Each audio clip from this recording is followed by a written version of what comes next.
What up, Josh, man? I'm trying to send one to Phil as we're speaking. Okay, no problem. Uh, Probably gonna have to do this the old-fashioned way. Ha, ha. Oh, through Facebook. Yeah. Well, no, we're through StreamYard, but I'm gonna have to add Phil through here.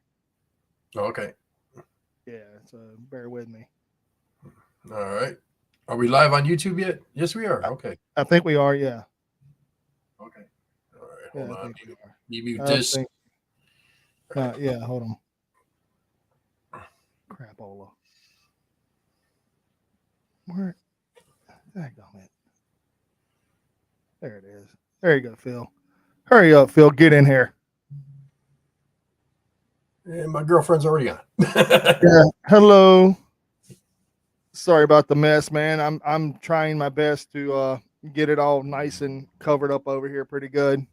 hmm Um I Just need, I like, just huh? need a couple banners and all that. That's all you need. Yeah, I need a couple banners behind us and everything, couple banners up on the screen. I just don't know how to do all that right there, bro. All right, it's so I get the live screen in front of me. And I sent it to Phil and hopefully he'll show up soon.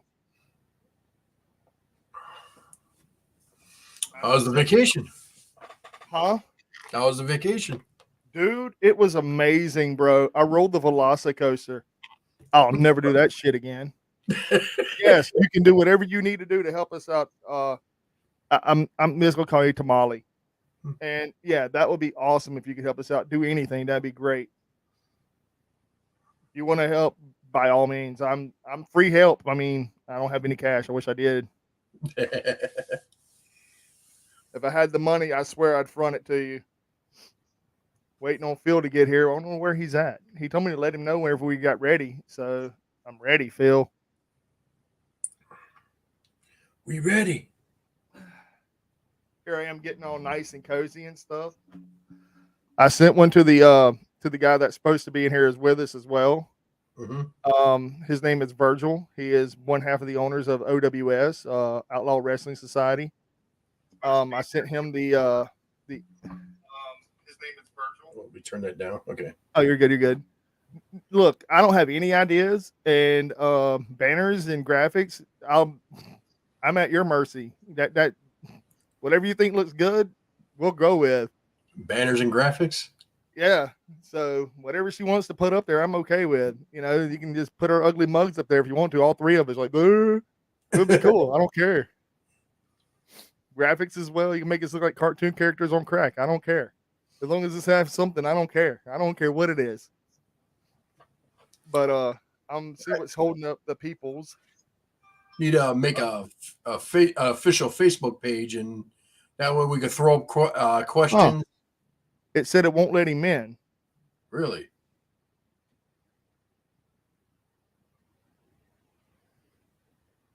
Huh. Anyway, I will send it to him again. I'm gonna invite him again.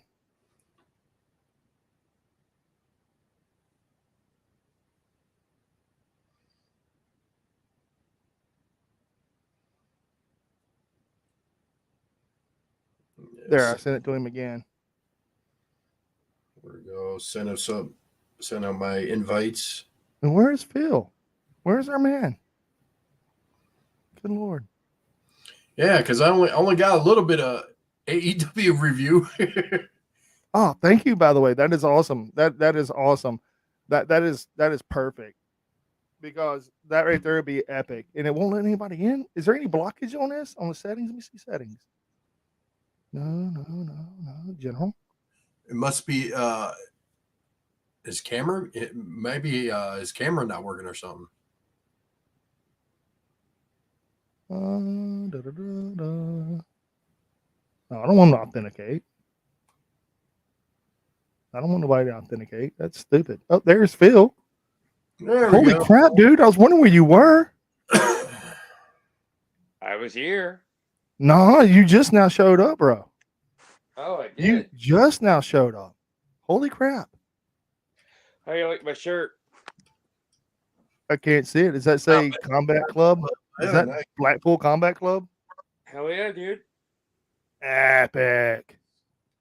I know. World champions have it.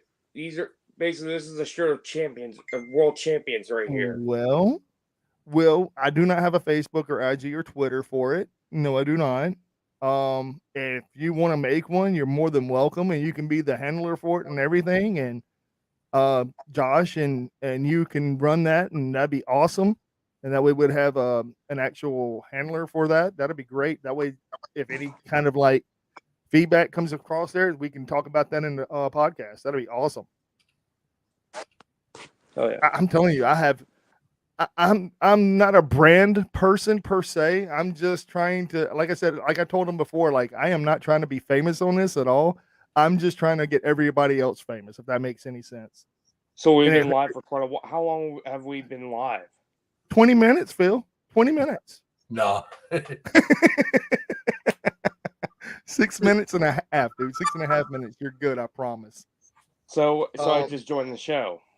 Yeah. You're good. So we're live right now. Yes. Yes, you're Okay. live, bro. We haven't started the podcast yet, but Virgil's trying to get in here as we're speaking. He is one half of the owners of Outlaw Wrestling Society, and just trying to get him in. Dude. How did you You get know in? what? Me? Yeah, how did you get in? I use the link you sent me through. You used the link Messenger. through StreamYard? Yeah, I just sent it to Virgil too twice. He said it wouldn't let him in. I said try again. He said it won't let him in. Yeah, the thing is, you have to use what's the word for it? You have to use Safari. Oh, you had to use Safari? Yeah, on my account. I just clicked the I'm link. using my iPad. That's Yeah, I why. just used the link, dude. I mean, I used the computer and it boom let me in 100%. Well, if I have my PC and everything set up with a webcam, I could possibly do that with some. I'm gonna see if he can. I'm gonna see if he'll let me relay his stuff through here if possible. Also, I need to actually do a thing as well. I need to. Can someone actually put the YouTube channel in the like in the chat? That'd be awesome. Because I got to share it to a couple of people as well. I'll send the link. The YouTube channel? Yeah, if that's even plausible. Yeah. I don't even know if that's Right. possible. Copy the link. I put it in the chat. Yeah. If you can, if it'll let you. Let's see. Paste and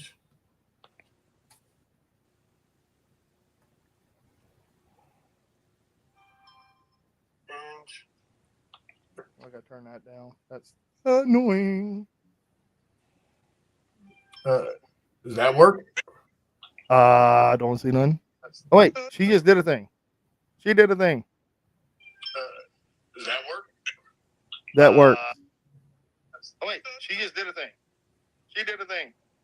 Wow. Okay, I'm lagging or something. What happened? What's going on? Oh wait, she just did a thing. She did a thing. Gotta mute that. Yeah, who is that? Me or you? Or is that That's Phil? not me. That's Phil. It's me. Mute that, Phil.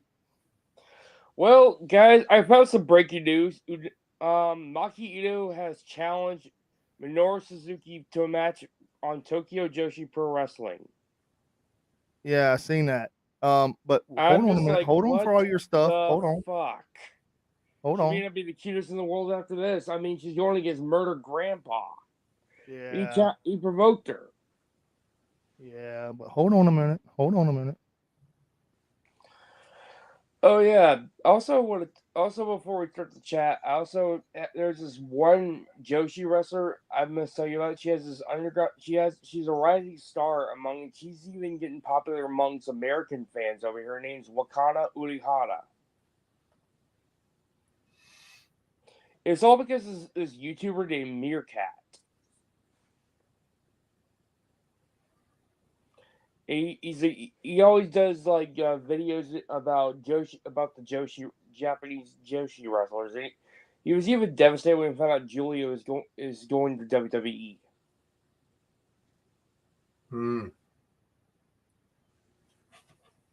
Just hold on. Do you blame him? Hold on.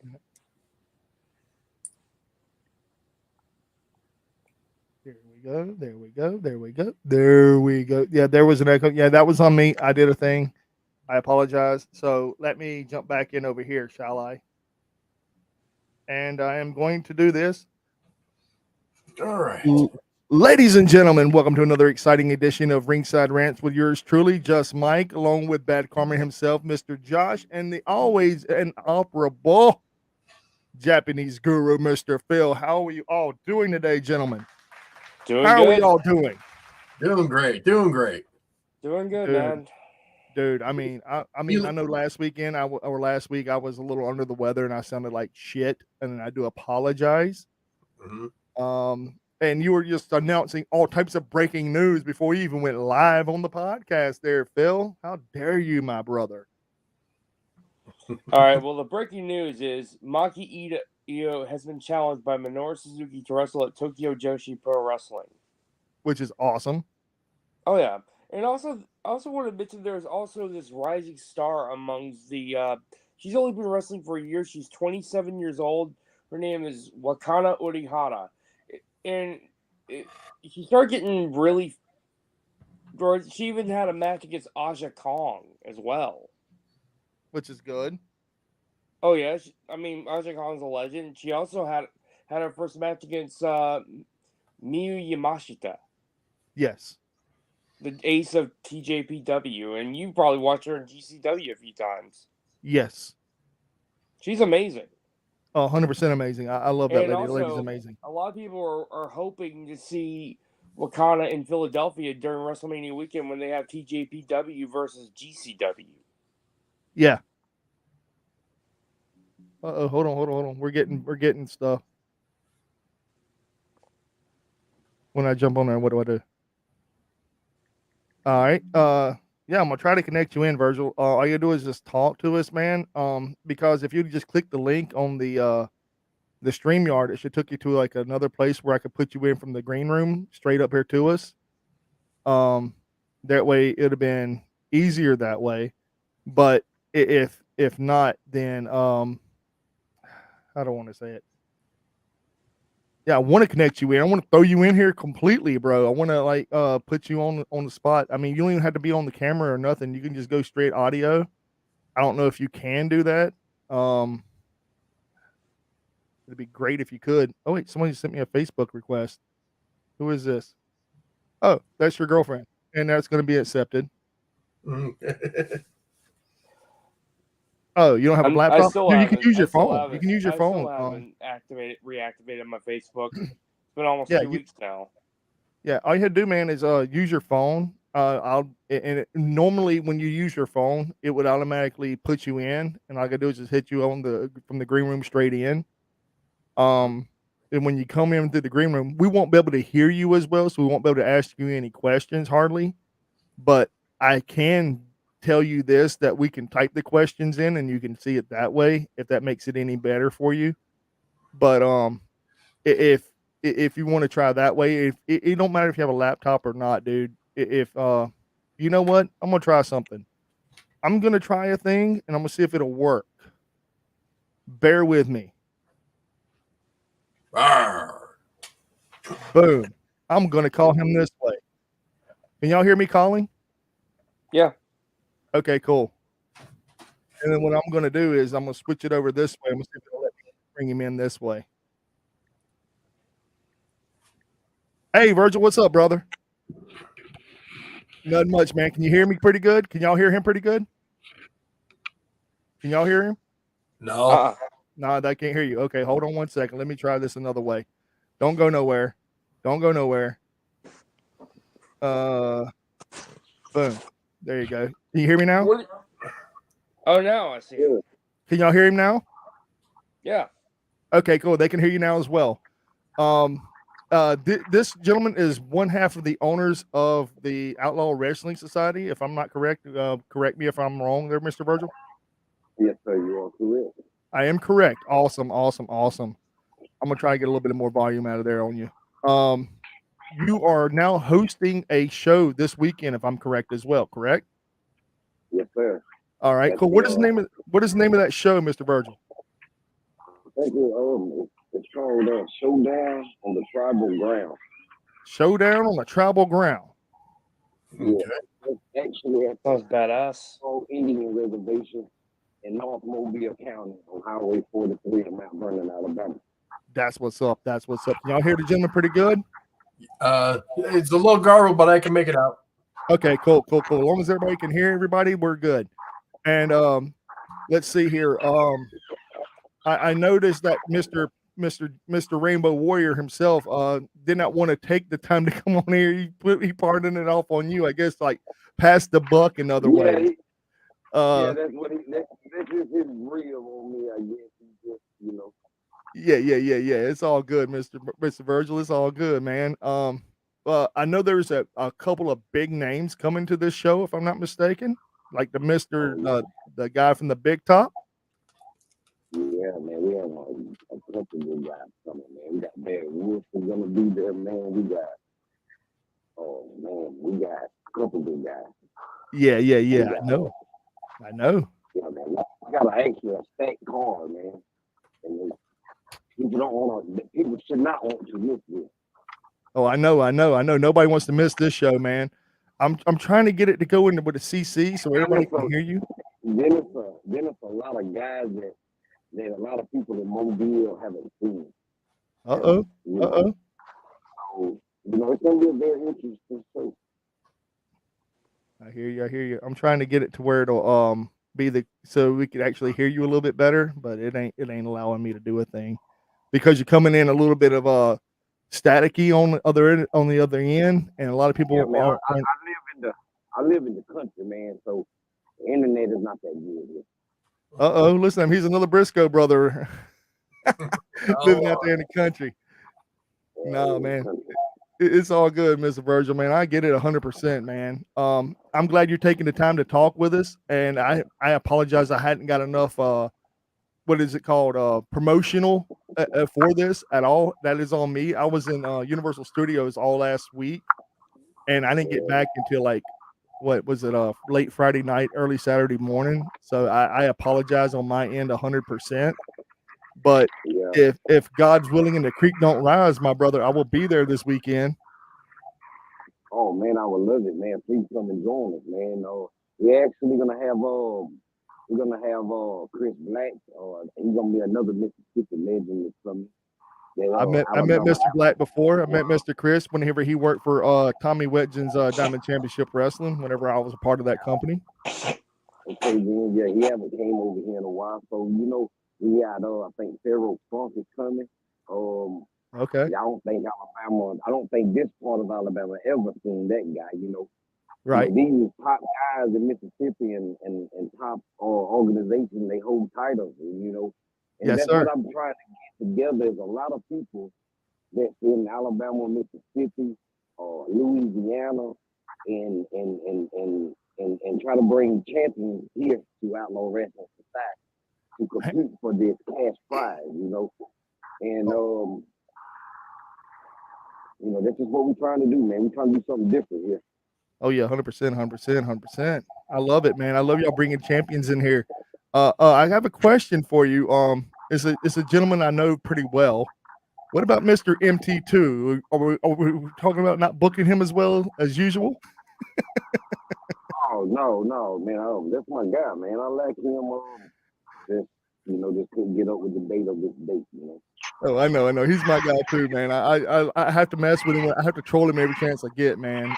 Great dude. I actually invited him and told him to come. Hey, if you come on. If not, it's all cool. But yeah, man, he's a very cool cat, man. That's my guy. Yeah, I like him. I like Mike too, man. He's a good dude. What about Mr. Gato himself, Sing Fat? Who is that?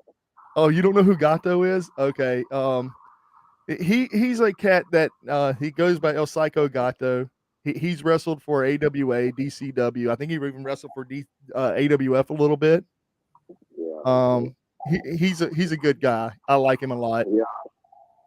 Okay. Well, a lot of guys I don't know, man. I've been away from the industry for a while, so but that is a whole nother story that we could probably do at another date. Oh yeah, 100%. I'm an interesting fella. I got a very interesting story. So. Oh, I would love to hear that story, Mr. Virgil. No doubt. out, man. Maybe one day we could sit down and have that conversation. Matter of fact, maybe this weekend, me and you can just rap a little bit after the show or before the show, if that's even plausible. Oh man, that's possible, man. Anything that we can do to trying to, cross promote and trying to help each other out, man, we can do. Most definitely. That I love, man. I love to do that. That would be epic. That would be something I would actually thoroughly enjoy, my sir. Yeah, and hey, hopefully, we can get Rainbow Warrior on here. Hey, man. Hey, I would love to get Mr. Payne on here. I would love that. He is a great gentleman, dude. I have to admit, he got to bring the thong, but it's got to be the thong with the stain in it. Yes, sir. Got to be the thong with the stain in it. Oh, yes, sir. Yes, sir. And I have to actually say something in the commemoration of Mr. Payne, or Mr. Rainbow Warrior. What he has done for the wrestling community as a whole in the north part of Mobile County is absolutely amazing, man. And my hat, dude, my heart is like completely broken apart how great it is, dude. Like it exploded my heart with like joy, dude. I was like, he's doing what? No way. Yeah, man. Yeah, he's awesome, man. That's one of my best friends. I've been knowing him, man, for a long time, man. Yes. Hey, man. Yes. He's just a loving fellow, man, to be honest with you. Man, what a great guy. And Mr. Virgil, anything you want to say about this weekend coming up? Any like surprises that you want to throw out there, or anything that we should be wanting to get everybody riled up for this weekend? Well, hey, if you're a wrestling fan, and if you are an independent wrestling fan, hey man, this is North Mobile County, Red Fox Road, Indian Reservation. You need to be there. So it's gonna be a very awesome, action-packed event, man. It's gonna be great. Yes, sir, it is. I will be there. Like I said, the Goodwill and Willing and the Creek Don't Rise, Mr. Virgil, I'll be there 100%, sir. How much are tickets in advance, or how much are tickets now, I should say? Well, the general admission is 10 and ringside is 25. That's what's up. We're gonna have a good time, man. It's gonna be an awesome event, man. We're gonna have some guys gonna come in and they're gonna really bust their behind, man. We got Moondog coming in. And he's awesome guy too, man. Man, I'm gonna be there, sir. I'm gonna be there. I'll be there with my hat on and everything. I'm gonna try to get ringside for you so that way I can at least shake some hands. I can pretty much guarantee that at this wrestling event, it's gonna be something that no other wrestling company in Alabama or Mississippi is doing ever. Oh, I can already agree with that. I can agree with that 100%, sir, because I've been to several wrestling shows in the great state of Alabama and Mississippi, and some of them are okay, and some of them are okay. I agree, but here in North Mobile County and at the throwdown at the tribal ground is going to be amazing, man. Yeah, man, it's been a lot of energy has been put into this show, man. Just to get it off the ground, man. It's been a lot of work. Well, I bet. I mean, I know some of the people that Mr. Rainbow Warrior, or I know one person that the Rainbow Warriors trained, the young prodigy Ashley Blake, and she's been on here a couple of times, and we talked with her. And dude, I'm gonna be honest with you. This line of communication is always going to be open for you or anybody from OWS. I enjoy talking with you, man, and I'm looking forward to our next conversations. It's all a bit plural there. Yeah. I have to get me a laptop, man, where I can be able to see y'all, man. Y'all can see me, man. You know what I'm saying? So I like to smile and joke and laugh and talk plenty of shit, man. It's all good, man. Hey, everything's a learning curve. Hey, this is our second show we've done with StreamYard. I'm going to be honest. Everything else we've ever done has always been on Facebook Messenger, and this is our first or our second time doing the actual StreamYard. And so far, it's actually not been too terribly bad. No, it hasn't been bad at all. Yeah, it's not bad. I can hear you very well. I can hear the other guy. Yeah. I can hear you very well. Yeah. I can hear you. It's a little garbled, but I can hear you. A little skittish, but I can still hear you, bro. Yeah, I'm trying. I promise. I'm trying every way I can to get this gentleman over here to get his show over, man, because I'm gonna be honest with y'all. I'm gonna go, man. I'm gonna be there. If I had to sell my left and right leg to get there, I'm gonna be there because it's something that hey, what's up, Mr. Payne? What's up? How you doing, brother? uh, Mr. Rainbow Warrior is in the chat. How you doing, man? Hey, So what's going yeah, on? that is awesome. Dude, I would send you an actual link if you wanted to go jump in and talk with us as well, sir. This is awesome. He's And actually like I better at said, this. He's actually better at this than I am. He just throw me under the bus, but you know I don't mind. I gotta learn someday, you know. nah, Dad, he's gonna throw you Yeah. under the bus, man. No, dude, you're good with me, man. Like I said, I really want to hear your story, man. And I know probably ain't tonight to do it, but I definitely want to hear your story. That is something I really want to do. Yeah, And I have an amazing story, man, and it's crazy, man. I'm blessed. I'm blessed to be alive. I'm blessed to be free. Oh, man, I mean, it's crazy. man, Yeah, I can believe you. Hey, my story's a little bit troubled myself, man. And maybe me and you could actually share each other's stories and actually just talk, man, and that'd be awesome. Yeah, that would be great, man. That would be great, man. I appreciate it, dude. I love you, man. Thank you for being here. That to me, this isn't like I was telling these gentlemen here. This ain't about what we can do for ourselves. This is about what we can do for the community of wrestling as a whole. Right. And Well, you know, Virgil's a with great us, guy, with, man. with Virgil's a us great with guy. Outlaw Wrestling, with us with Outlaw Wrestling, that's what we're trying to bring back. Yes, sir. Especially to the independents, and trying to bring back old school wrestling, man. Wrestling that looks real, the wrestling look like they could really beat your ass. That's what this card is going to be up and down with. Yes. And I mean, hey, people don't want to come and see somebody that looks like a ghost, you know. Yeah. They want to see, they want to come say they want to see somebody. And so, you know, Outlaw Wrestling, that's what we're trying to offer, you know. Oh yeah, 100%. That's what I love about it, man. And like I was saying earlier, you know, like whenever he was putting on free shows over there at the flea market up there in Mount Vernon, dude, I was blown away when I heard about it. I was like, "Do what? No way!" Yeah, man. Because to We're me, gonna do man, plenty more of them. that is awesome.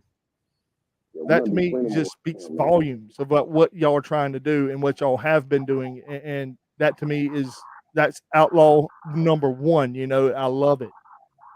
Yeah. You're just an advisor? I doubt that, my good brother. I doubt that at all.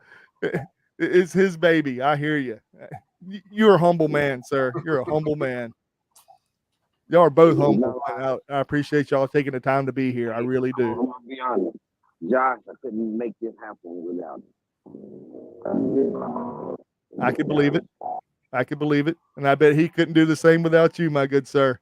Because without one hand, you don't have two. You only have one. So you better have two hands. So, and the way y'all were talking, the way you talk about him, the way he's just in the chat talking about how great you are, and like basically putting you over, man, and you've been putting him over. So, without both of y'all, the world of wrestling in Alabama would not be where it's at today.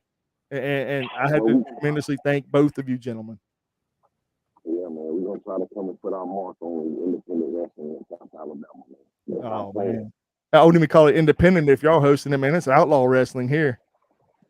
No doubt. Outlaw. No doubt. Just don't tell Jim Cornette that. He'll freak out. AB. Damn Jim Cornette. Damn that man. Damn. Yeah. It ain't for Jim Cornette, man. He always freaks out when he hears the word outlaw. I call outlaw wrestling. Like, yeah. What was that, Mr. Virgil? I said I call Josh Jim Cornette all the time. That's Josh's boy. Ah. Yeah. Damn that man. That man don't know what's good for the wrestling business, much less know what's good for him. Yeah, he's basically an old man that yells at clouds now. I hate to say it, but he is. Yeah. He's basically Abraham Simpson yelling at clouds for no entire reason. Yeah. Actually, when you say that, man, my brother, I have an oldest brother, man. He's a big time wrestling mark, man. Shout out to my brother Kevin Weaver, man. And he lives in Orlando, Florida. He's a retired from the Air Force after like 12, 13 years. Anyway, this man has wasted his money on my birthday a few years ago. That's what's up. He paid for Jim Cornette to do a whole shoot interview on me, man. Whole shoot interview? A whole shoot interview, man. Wow. Damn. That is awesome. Now, you know what, Mr. Josh? I have an idea what outlaw wrestling is. I want to. It's brutal. It's brutal as fuck. That's like I could say. Yeah. Outlaw wrestling is let me just think what I think outlaw wrestling is. Outlaw wrestling is something that's beyond the limitations of the, I guess you would call it, the authoritators of the state that actually allows you to put on types of shows and stuff. If that is correct, then I would be like okay with that. Yeah, and then with society, Thank you. Goofballs that love wrestling. Yes. And outlaw is basically like I would say like sort of like what's the word I want to look for? Like an outlaw, like not like Jesse James, but more like the outlaw Ron Bass or something like that. How he got his start was basically fist fighting in actual bars and whatnot. Thanks. And there's nothing wrong with that, in my opinion. Just saying, there's nothing wrong with that. There's nothing wrong with that, man. We just I'm just trying to do something good. 100%. Everybody else is doing. You know, we might rebrand this thing in the next year or the next 2 months or whatever. The promotion that was NWA. Oh, I did not know that part. That is awesome. I like I said, I did not know about the actual outlaw promoters or whatever it was, but you know what? That is awesome. Now I actually know what the NWA was, the governing body of most of the wrestling here in the States. I did not know that. Learning an actual lesson tonight. Thank you, Mr. Todd. Wow. Yeah, for real. I honestly didn't know that. Did y'all know that? No, I know about the territory era, but I didn't know that they were NWA was the governing body of it. But I didn't either. I'm not surprised. You know, NWA basically was like the top of the hierarchy. Yes. I knew that. You know, like it also even was the hierarchy to like All Japan and New Japan Pro Wrestling. Yeah. But yeah, man, I did not know that at all. And like, I'm learning. I'm still learning the embodiment of wrestling as a whole on the actual territorial days and stuff as well, from the old AWA and the USWA and the old end. So also world class, the Von Erichs. Yeah. Yes. So what everybody knows what we're talking about. I'm gonna read the comment that was posted here. So here I can actually share that here. Actually, boom. Yeah. There you go. That'd be a lot better. Yeah. So yeah, what Mr. Payne was saying, and I really didn't know that. I'm gonna be honest. Like, I'm learning still. Being a journalist, I don't know everything. I'm not gonna sit here and say that I am the end all be all when it comes to knowledge. I'm always soaking in knowledge every single day of my life. Like I said, I thought outlaw wrestling was something. That's where the term outlaw promotions were called. Yeah. So depending on if you were not, like, WWF was considered probably an outlaw promotion because they weren't governed under the NWA umbrella. Actually, they were. Yeah, it was probably the WWF was. WF, you Right. know, Right. Yeah, it was when it was running under Vince Senior, but when Vince did that shit when he bought the company in 1984, he was like, "Fuck this." And basically, yeah, but he like, basically look at my Vader. But yeah, but Mr. Virgil, oh no, you're good. I can help you out 100%, dude. Give me 1 second. Hold on, let me jump over here to do things. Tickety tock, tickety tock. Yeah, give me a second. Give me a second. Boom. Here we go. Oh, I think you probably hung up on Virgil. No, I didn't. Not yet. Here we go.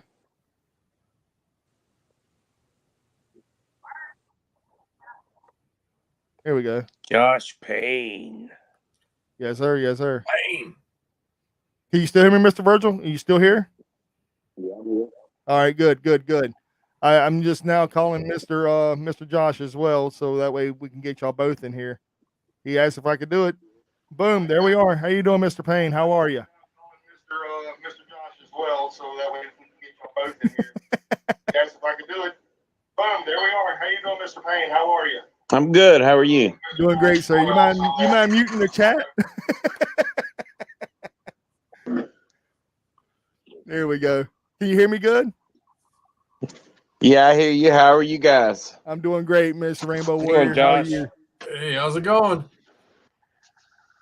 I'll just But call no, you. Virgil's been such a good help. But the outlaw wrestling was his idea. This is he come to me and I kind of jumped on board. So I don't want to take that from him. This is his thing. I'm just helping him out. Oh, I hear you. I hear you. Yeah, like he was saying, like I was saying too, man. I'm glad y'all are doing something together. Like the whole like the what Ashley Blake was saying that y'all have actually done a free show, and they're trying to do like for the I guess the green people show their talents in front of people without actually having to charge money. Is this something y'all looking forward to doing, continuing to doing, or y'all trying to go away from that? Well, here's the thing is that right here in the port city where we're at, you've got within an hour and a half, you've got three different within an hour, you've got three different states. You got all in this area. It seems like it's just congested with wrestling. It's just so much of it. I think that a lot of places in the Mobile area and within like a 50-mile radius, they've been wrestled to death. And then there's other places that that don't see this. So and at the same time, these wrestling schools are putting out these students and they don't have anywhere to go, some of them. So it's a lot different than it was whenever I started. But what's happening is they're training up some of these kids, and some of them just maybe they need a little more training. Maybe they're not quite ready. Maybe whatever. But I've just been trying to help them out and bring them up to the next level. Which is awesome of you to do. I have to admit that is very awesome. Well, it's kind of selfish because it's really a lot of it is for me. I had 3 years ago, I had a back surgery that was botched, and I had to have several other surgeries to fix it. And God damn, I had to get out of wrestling completely, and I just Sorry to started hear that, missing bro. it so bad. And or I don't know that I missed it. But I didn't have anything. My life had changed. I wasn't working anymore. Just everything was totally different, and I had to find something to do. So this was the one thing that I know a lot about. So I jumped in and I said, well, let me just see if I can help these young people that want to get better. And you've done a great job with it, I have to say. I have one student that they've been through two other trainers. They had two other trainers, and it just wasn't successful. Sometimes these guys don't have patience. Sometimes they don't know how to teach certain people. There's people out there that they just need to see things from a different perspective, and I kind of slow it down, and it's like a work at your pace type deal, and I just do it for fun. Man, and my hat's off to you, brother. Like legit, man. The you sit there and just talk about what you just been through and everything in general, and to give back to the community or give back to the people. You calling it selfish?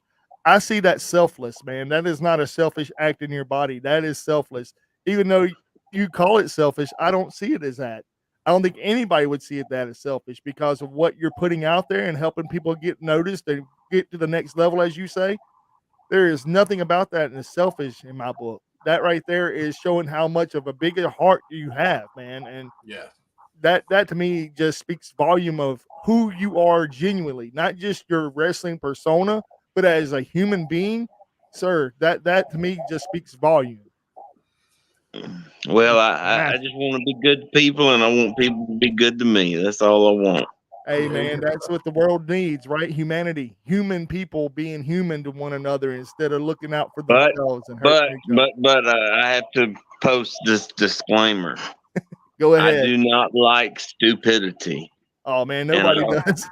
I am mad about people will say, "Hey, you want?" You know, I'm sitting here on your show telling people that I want to love people and I want them to love me back, and then sometimes I'll see something so stupid Oh yeah. on the internet that I've replied back. And man, I get in a lot of internet fights over stupidity, and I shouldn't. We all do. Dude, I- I've gotten I a lot. try- I've gotten a lot of pissing contests with a bunch of people who are like, oh, basically a bunch of like these people like that basically are trying to sound like a bunch of drones that. You there, Virgil? Oh, yeah, brother. Yeah, he's there. But we're going to we want to put. I mean, I think there's some great guys around here, but there's certain guys that in this area that are super good, but every promotion uses them. So it's like no matter what promotion you go to, you're seeing the same show. Yeah. So I do want it out there that a lot of people that we haven't talked to or haven't called or whatever, it's not a personal thing. It's just that we want we're using a lot of guys that don't live around here that way, that they're not as familiar. Now I'm not going to tell you that there's some that's wrestled in this area, but there's a lot that you might see them just here and there. I feel like it's got to be different. I think everything seems the same no matter where you go. I have to agree with that on a lot of different areas, like you're saying. Are you familiar with a guy named Dump Sanders who owns New South by any chance? Is that in North Alabama? Yes, sir, it is. Yeah, I've heard of it, but no, I don't know them personally or anything. Well, if by any some chance maybe this weekend me and you could sit down and talk, and maybe I can give you his stuff, and maybe y'all can sit down and talk as well. Maybe even bring some of his guys down here, or vice versa, or whatever, if that's something you're interested in. Because again, those guys don't get used down here ever. I'm going to be honest. Okay. And yeah, he has some good people too. And what you're saying is you want to use people that aren't used here. There you go. Yeah, well, that may work out. We need to check them out, Virgil. Yeah, and like I said, I got his Facebook stuff, and he actually hit me up last week when I was in Orlando, and I told him I'd let him know by the end of this past weekend, and I didn't. So I'm probably going to hit him up tomorrow and let him know that I'm not going to be able to make the Haas tournament, which I want to be there, but there is always. I'm guessing just by the name. I'm guessing a Haas tournament. This is just big old boys, huh? No, sir. It's the Heart of the Sweets, the Southern 16. There's 16 gentlemen. Oh, okay. Well, shit. I was interested because I thought it was going to be like 300-pound guys. Because I think that's something that wrestling's missing is when I grew up watching it, it was big dudes beating the shit out of each other, and now it's a lot of small guys doing gymnastics. So it's completely different. Oh, it is. It is. It truly is. And he has some big guys that wrestle for him. And he has some small guys as well. But yeah, he's actually put on 2 shows with Game Changer Wrestling last year, and I went to both of them in Florence, Alabama, and they were amazing, man. They were amazing. Okay.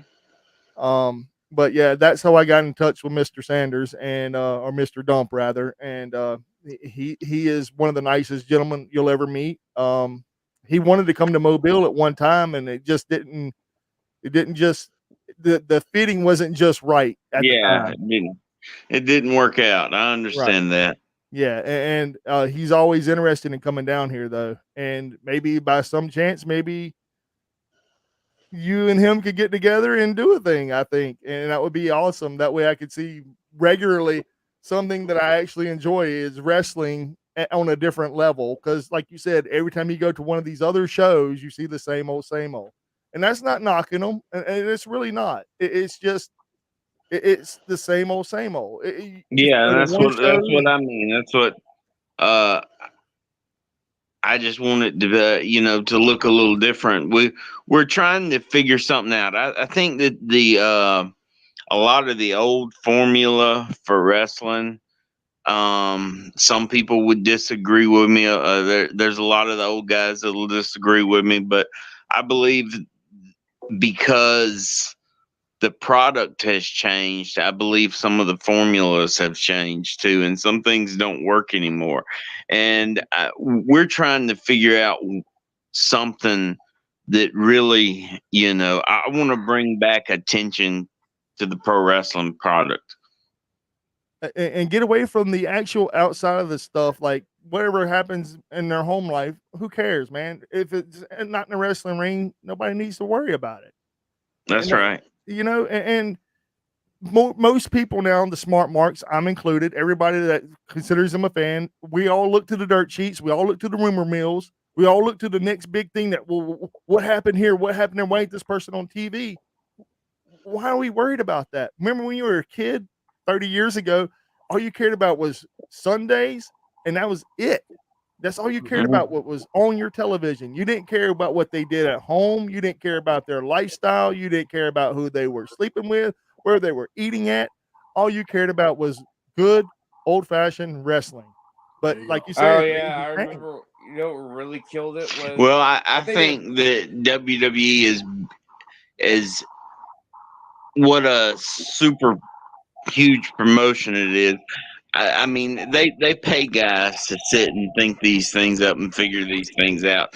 And I really believe that they've got it figured out where I think they're starting to use the internet against the internet. I believe that they're starting to read the internet stories and work them. I believe that they're purposely causing like disagreements between the wrestlers and stuff, or purposely putting stuff out there just to work off of it. Oh yeah, 100%. I agree. Oh yeah. Yeah, they're basically working. I think that like if you really think about it, people are arguing about the Rock Cody thing. What was it supposed to be? What were they trying to do? What direction were they going? But if you go back and watch it, they never really come out and say who's wrestling night one and night two. Who was wrestling that night, when it was first brought out. And I believe that they wanted that they wanted that pushback from the fans to know what direction to go. 100%, because if they would all agree with The Rock, then boom, they gave it to The Rock. If boom, Yeah, Cody, yeah, boom, exactly. exactly. And I believe Throw that that hook out and then reel the that's the direction that's why they went that direction. But again, I think that they're going back to it's going back to where they're I think they're really trying to outsmart the internet, and I think you've got to when you're mainstream like that. Oh, Uh, what we're doing, thankfully, is a little different, and we don't have the financial budget of obviously that the WWE has. So what we do, we want to bring a more interesting product. We kind of want a more hard hitting product. That's what we're going for, correct, Virgil? Correct. Virgil, Virgil doesn't. I mean, we can do flips and whatever you need to do. That's fine, but it's going to be a lot more hard hitting. I think this Saturday night. I think it's You want going to that be a little less. A little less flips and Yeah. You want that I FTR? don't really know how to say it, but less flips, more Very hits. well, like the very yeah, it's stiff gonna be a style, little the very stiffer stiff style you Saturday see night. in New Japan and Europe. The old school, basically beating the living But- fuck out of each other. But you guys, I'm gonna jump off here. I've enjoyed it. Thank you for having me. Thank you for all the good things you guys said about me. If it wasn't true, I then would, we wouldn't have said them, man. I promise you. but hey, love you guys. Yeah, this is awesome. But if that's you been good, bro. guys, yeah, I'd love to come back and sit down and talk to you guys. We can do a I can pull my laptop out. I'm just not. I just don't get on it very much. You're good, Mr. Payne. You're fine. You're good. I thank you for being here, man. I really do. And I can't wait to see you Saturday, man, and shake your hand and hang out with y'all for a couple of hours and watch some good old fashioned wrestling, man. I'm looking forward to it. All right. Well, you guys take it easy and have a good night. Too, man. All right, Mr. Good Payne. one. Hopefully, I can All make right. it down south one of these days and catch you guys. You there, Mr. Virgil? Yes, sir, man. Yeah. Thank you again for coming in and hanging out with us, man. And I know he took over the show for a few minutes, but like he said, though, this is your baby. He's better than this with me, man. He's better than this. But listen, I'm gonna let y'all go too, man, because I have to get up at 5 and get at work and work 12 hours, man. So Oh, you're I understand that, bro. hey, thank you for promoting us too, man. Outlaw Wrestling Society, February 24th, North Mobile County, Red Fox Road, Indian Reservation.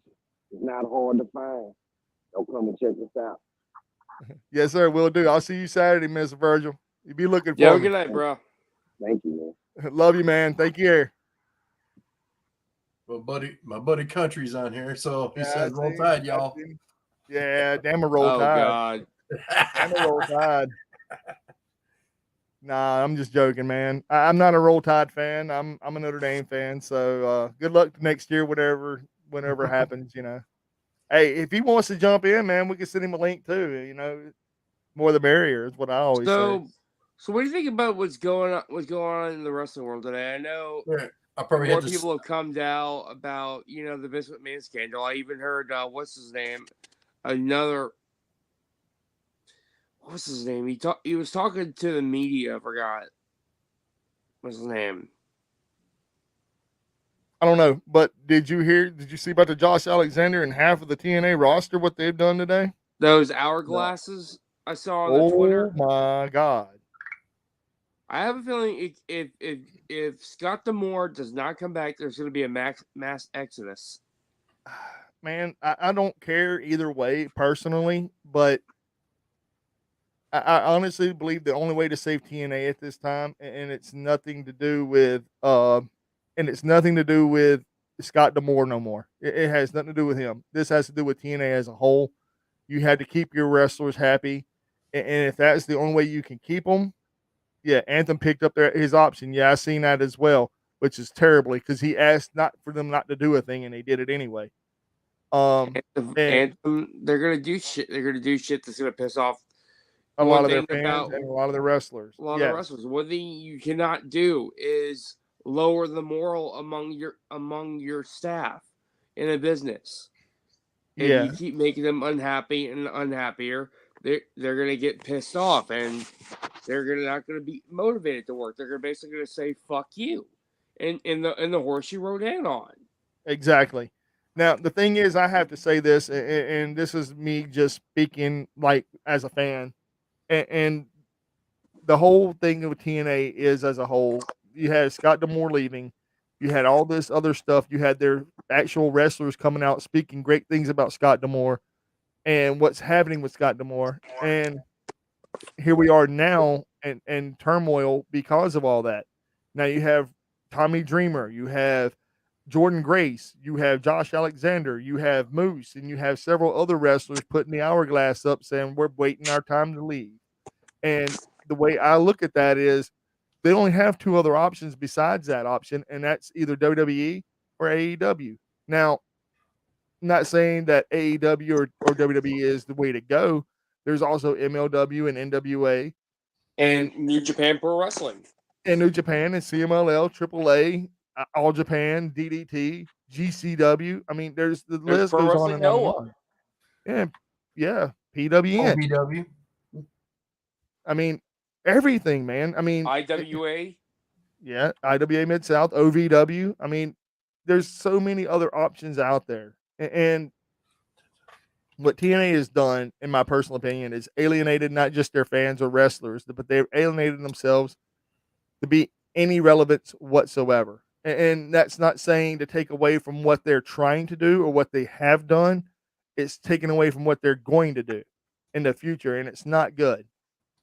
They just brought a company back from the dead, a name back from the dead, and now they're just slowly killing it. Just what Anthem did.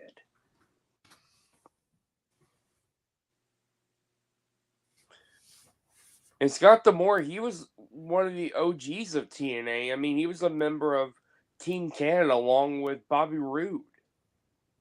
Yeah.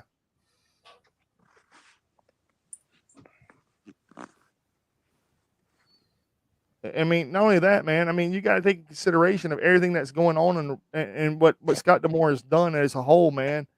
Even whenever you thought he was done with wrestling and you didn't see him on TV, he was still part of TNA backstage, and people don't understand that. They're like, "Nah, he knows wasn't." the business just like that. I mean, he's been in this business for over 20 years. Yeah, 100%, man. I mean, he's a great guy. I mean, I have never heard anybody say anything bad about Scott D'Amore. I remember when MTV did the Dream thing about with kids and stuff. Not really kids, but just and on MTV they were giving people like chances and all that stuff. Hey, Josh, why don't you send him the link through his phone, dude? Like, actually send him your link. See if it'll work that way. All right, let me see if that'll work. Cool. And then on top of that, I mean, we also have the fact that Scott D'Amore was in there training a guy that was he came out like he said he was gay. He was in high school. I remember the episode very well. The guy said he was gay. People picked on him all the time. He just wanted to be a wrestler. Scott D'Amore made him run the ropes with him and everything. He said, "If I catch you, you're not doing it right." And it was a really, really good showing for TNA. Stuff like that, man, to me personally, that speaks volume of what TNA could or should be. But here we are now, 2024, and TNA always shoots themselves in the foot, man. It's so they have such great things, and all of a sudden they're like, "Oh, yeah, Vince Russo, Dixie Carter, Hulk Hogan, Bischoff. Let's put TNA on Monday nights." Well, the whole Dixie Carter thing, I didn't see as a terrible thing. I really didn't. I didn't see the whole Vince Russo as a bad idea, even though everybody was saying fire Russo, fire Russo. It was everybody chanting it, so I chanted it as well because we didn't need to see something on a pole matches in TNA, which we never really got that, thank God. Thank God. But we did get a lot of cool innovational wrestling out of TNA in its early years. We had the Ultimate we X. even got to see Francine show up at TNA because as well for a little bit. I mean, dude, and not only that, you had New Jack there, you had Sandman there, you had Raven there, you had Shane Douglas there, you had everybody The that was Dudley somebody. Boys. I mean, Team 3D. I meant sorry. Well, I mean, it's the same thing. And Bully Ray's there now, from what I understand. So I mean, the way I look at it as a whole, man, TNA 3 Live Crew would R-Truth and Conan or K Dog and Yeah, shit. Billy Gunn and No, not Billy Road Gunn. Dogg. It was Road Dog. And that was awesome. 3 Live Crew was amazing in the You early also had 2000s. Voodoo Kid Mafia. BKM, yeah, with him and Billy Gunn. Dude, that was pretty brutal. But it served a purpose, man. It actually served a purpose. But the thing about TNA is whenever they have something going so well, they shoot themselves in the foot. Just like in the early 2000s, before they even went to television, they shot themselves in the foot with all these promotional ideas and stuff. And then their very first pay-per-view, it was a sham. It wasn't as good as everybody thought it was going to be. But to me, it was amazing. Tonight it's too late. It's all good, man. I think they blew the foot off this time with this one. I don't think they blew the foot off, man. I think they took the whole fucking leg out. Oh yeah, dude. I mean, okay, better example. Yeah. I have a feeling just TNA is the only way TNA is going to save itself is if they partner with NWA, and I don't see that happening. Thank God. But that's the only way I see them surviving another year or two, personally. Oh God. Ugh.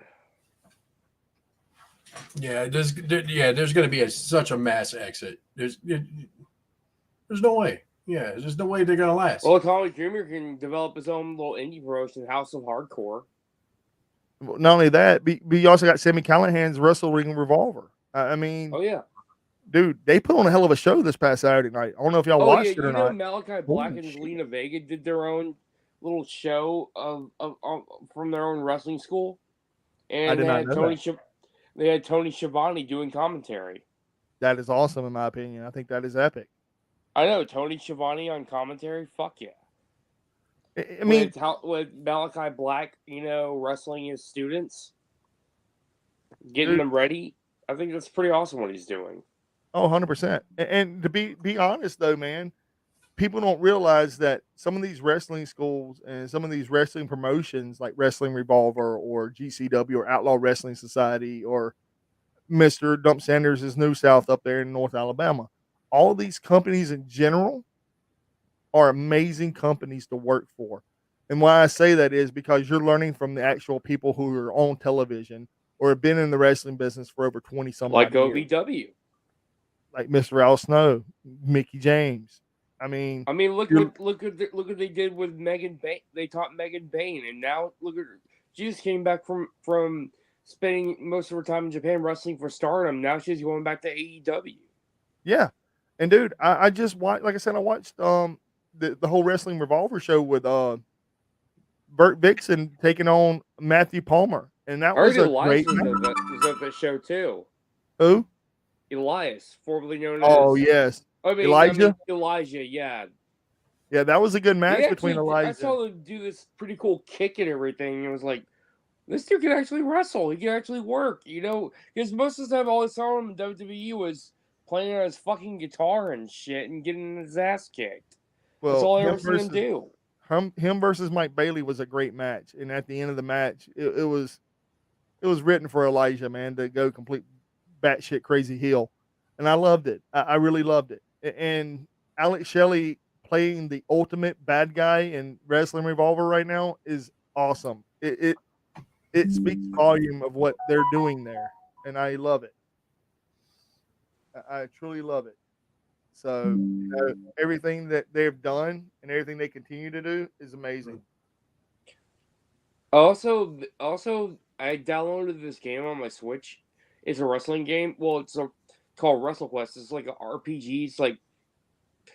It's basically a Japanese RPG like Wrestle meets Final Fantasy. And that's the one that not Rick, but Jeff Jarrett put out, right? Yeah, it has Macho Man Randy Savage, Andre the Giant in it, Jake the Snake Roberts, Sergeant Slaughter's in it. Oh yeah, Plays yeah. this character named Randy Santos, who's like an ultimate Macho Man fanboy. Dude, that's awesome. But you know, I mean, Is it out on Xbox? I'll download that. Yeah, yeah, it's on Xbox, PlayStation, Nintendo Switch. Switch, Steam, your phone, Okay. everything, man. It's on everything. I think it's like $29.99 if I'm not mistaken. I actually got it on sale for like pretty cheap on the Switch. Nice. And I'm gonna kill this one right here this hour. That was awesome, gentlemen. Okay. What did y'all think about hold on before we go any further, I'm gonna stop this and restart it. I want to react to what they were saying.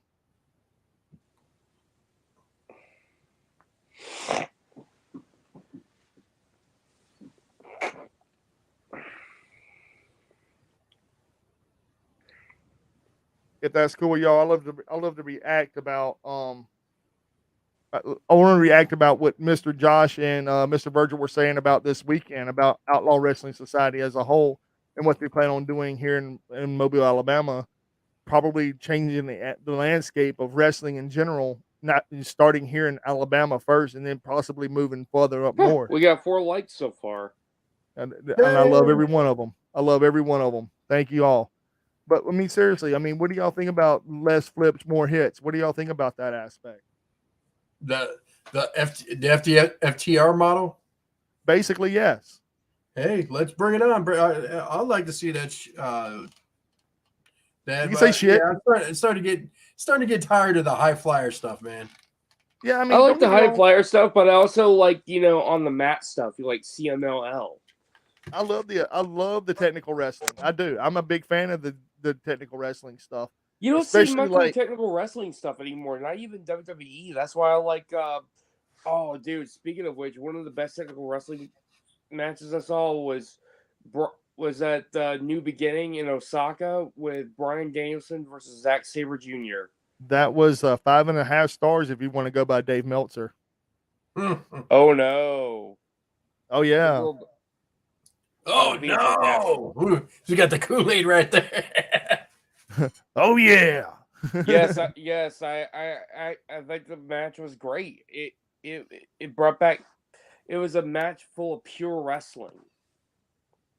See, like he's mostly out on the extreme stuff, like the old deathmatch wrestling style. I'm not even out of that. I mean, I would love to see I a like little all bit types of more of wrestling. that. I like the technical wrestling. I love the deathmatch wrestling. I love the high fly. I love it all, man. But what do you think about the Outlaw Wrestling Society's landscape of changing the world of wrestling one day at a time? I like that. I like what they're doing. They want to take wrestling back to its basics. You know, hard hitting, hard slamming, brutal. That's basically like almost reminds me of Japanese strong style. Yes, 100%. And that to me would be amazing if we got that here. You know, because the Rainbow Warrior, Mr. Josh Payne, he even said it himself. You know, like, you know, what happened to the days whenever you watched this stuff and that's all you cared about was watching it on television. Nowadays, people want to watch it on television and go, well, I didn't like that. I'm going to find out what's happening on Twitter with that person. And that don't seem like them at all. And then you have this whole landscape of diatribe of what the fuck, you know, like you don't need all that, man. You need to just focus on what you watch. And most people are focused on hating each other because of, oh, you like AEW, you suck. Or you like WWE, well, you suck. Or we hate each other. New Japan, well, you're a fucking mark. Yeah, I mean, you like NWA? Oh, you're just lame. Yeah, exactly. You know, you don't like this, you don't like that. You're a fucking outlaw mark. Yeah, I mean, degenerate. Yeah, exactly. And what happened to that, man? What happened to the like you said, he's turning the internet against the internet. Like he's turning everybody against everybody. Hey, I'm just a fan of good wrestling. That's all I want. I just want some good wrestling. And to believe it or not, man, we're Dude, amongst even O'Shea, you know, Ice Cube's son is a hardcore wrestling fan on Twitter. Did not know that.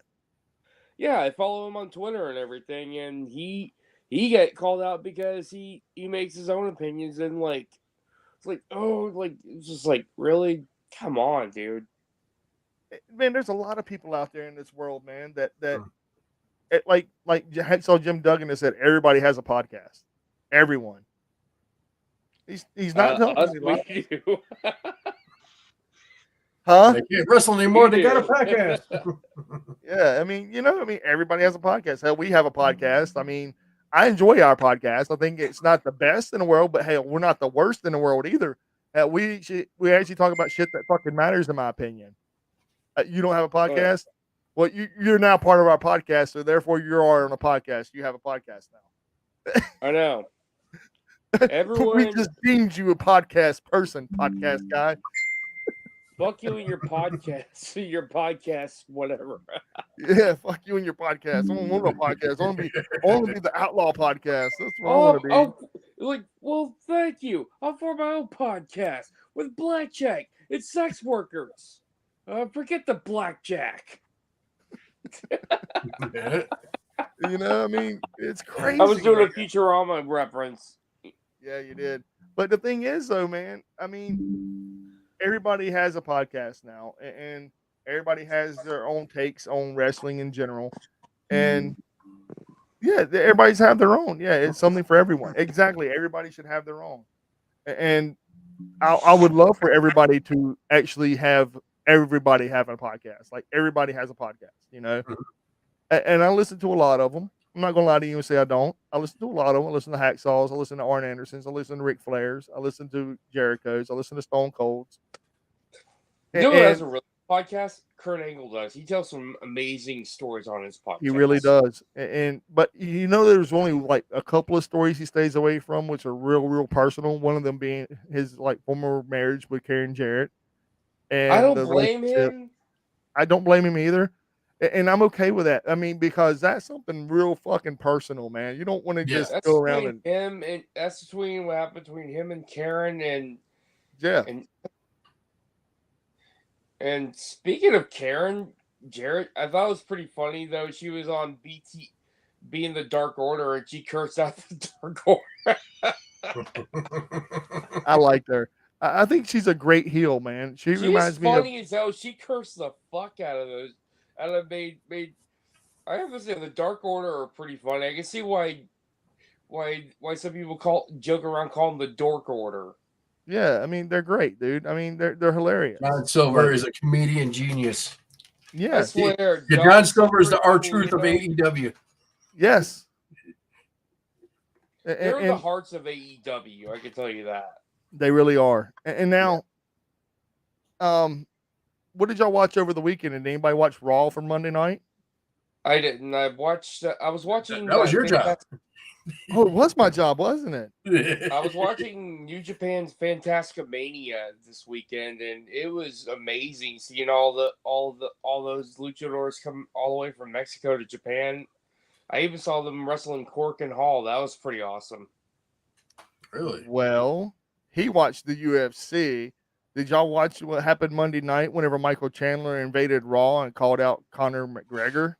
I saw that. I was like, well, I'm not surprised since TKO and owns both WWE and UFC. It's like they're trying something, and I think it could work if it's done properly. Yeah. But at the same token, I'm kind of worried about it because once you legitimize a sport like you did with MMA, and you're trying to unlegitimize a sport like WWE, and you're trying to cross promote things, something bad could happen. You know what I mean? Like there were a few pro wrestling fans bitching about it and everything. There were a few WWE fans bitching about it and everything, but I'm just like, whatever. The way I look at it is, I understand why they're doing it. How they own both companies, I get it. It's inevitable. Once you buy a company and you have this company, and you can use this company to do this with it. I get it. I totally understand it. Yeah, but here's where it gets tricky. Do you really want two of your best fighters going on WWE and having a fight? whenever you know they're going to be real fighting in a couple of months on your UFC card. Yeah. I mean, it's like, oh, I know that shit's fake. I'll wait till they really fight. Or you're Or going to like go, how they did with Brock Lesnar and what's his name? Velasquez. yeah, dude, that was terrible. Yeah, that was horrible. Dude, that was some bullshit. That was before the TKO merger. I think that was testing the waters right there. It sucks. Cain Velasquez, I think he should have got more training as a wrestler, though. Didn't he try that in TNA, and TNA fired him, and then he went straight to WWE, and they were like, yeah, we're going to put him on a card, and they're like, wait a minute, we fucked up. We should have never done that. And AEW tried something with him, and it didn't work out either. AEW's defense, dude, they brought in the whole America's Top Team, and they did really good with America's Top Team. I mean, hell, you had Paige Van Zandt. Yeah, but they never really did anything with her. She just came in, flexed muscles, and went in the ring a couple times, but they didn't do nothing with her. I don't care. All they did was good that came out of it was what you call so she's hot. Big whoop. Yeah, she's hot. Yeah. Yeah. And she's also on OnlyFans hanging out with Mandy Rose. So I mean that's a thing. Hey, okay. Hey, we need pics. We need pics. It's there. I promise you. You can go to OnlyFans. You can check them out. I promise you they're there. Oh my God. I don't feel like paying $50. Yeah, I'm not paying $50 either. Walker Stewart's hilarious. He's showing. I'm looking at his Twitter right now. He's showing a Japanese can of Mountain Dew. It says Mountain Dew. He's just geeking out right now in Japan. Right now, he's having the time of his life out there. He was even doing the voice for Fantastic Mania. And Walker is also going to be in New South. Yeah, Walker Stewart is awesome. Yeah, Walker is also going to be in New South doing commentary for Mr. Dump Sanders, which I think is amazing for New South. But the only thing I got the chance to check out, I got caught up on AEW. Collision was good. Collision didn't happen. NWA canceled Collision. You mean not NWA? You mean NBA? Yeah. Yeah, I remember that. But what do you think about Ashley Massaro's friend talking to the news media? By the way, there's a lot about that can be construed as hearsay and lies, and there's a lot of that stuff that can be used against Ashley Massaro for her taking her own life. And I get the other side of the story where people are like, well, she would have never taken her life if she was actually, revered and actually believed. Well, I mean, what makes you believe it now that she killed herself? Because that's what the defense is using. I'm being honest. That's exactly what the defense is using. Well, she killed herself, so I mean, it couldn't have been that true. And you're not getting it from the horse's mouth. You're getting it from the person who was next to the horse while they were talking it. But how do you know it was true? Was it on a cassette tape? Was it on a recorded device? No, it was all hearsay. It was all something she said to someone else. They don't have any recorded documents of her actual moment speaking to this person. Whenever they do have documentation of that, then it's when it would become more serious. Right now, it's like, for example, me and you are talking bad about Josh, or me and Josh talking bad about you. It's all hearsay. It can be construed as whatever, because there is no actual documentation of the actual of evidence, and that's sad. There will be more evidence revealed though in the trial, though. That's all I'm going to say. So we're hoping. I mean, because everybody deserves a fair trial. I mean, I honestly believe that everybody deserves a fair trial, because in this day and age, you're guilty till proven innocent. There is no way around that. And anybody who says you're innocent till proven guilty is a liar. I've been in the judicial system. I know fucking better. And all right. We don't want to talk about it. I know. But it sucks. It sucks. And I want everybody to get a fair trial, no matter what I believe about the person or anything, because I don't think Vince McMahon is completely innocent on anything he's ever done. Number one. Number two, I think there's a lot more evidence out there against him than there is for him to being a good person. If he was such a great person, then why is all this shit hitting the fan so quickly? Like, why did it blow up like a volcano and just like disintegrate a lot of other people's jobs, a lot of people's careers, a lot of people's actual legacy because of? I mean, look what he did. Look what he did to. Look what he did to Tony Storm. Dude, not only that, man, but the evidence was around from the 90s. And actually in the 80s, if you want to be technical about it, because the steroid trial, there was a lot about the steroid trial that people don't really realize that happened because it was all thrown out of court. And that's how he beat the system. And in the 90s, plus he had Jerry McDevitt too, who happened to be one of the best. Well, was one of the best. Lucky for the people, he retired. Yeah, I know. I mean, dude, and it sucks for Vince too. That was his best lawyer. I don't even think Jerry McDevitt wants to touch this, even if he was. I don't think anybody with a 10-foot pole wants to touch this. I don't even think his lawyers want to go after this because, and I'm gonna be honest, man. Anybody that's been accused of any type of sex crime whatsoever, there's a blanket there that if they don't convict you on this crime, they can convict you on another crime because man, it's a blanket. Look what's going on with Velveteen Dream.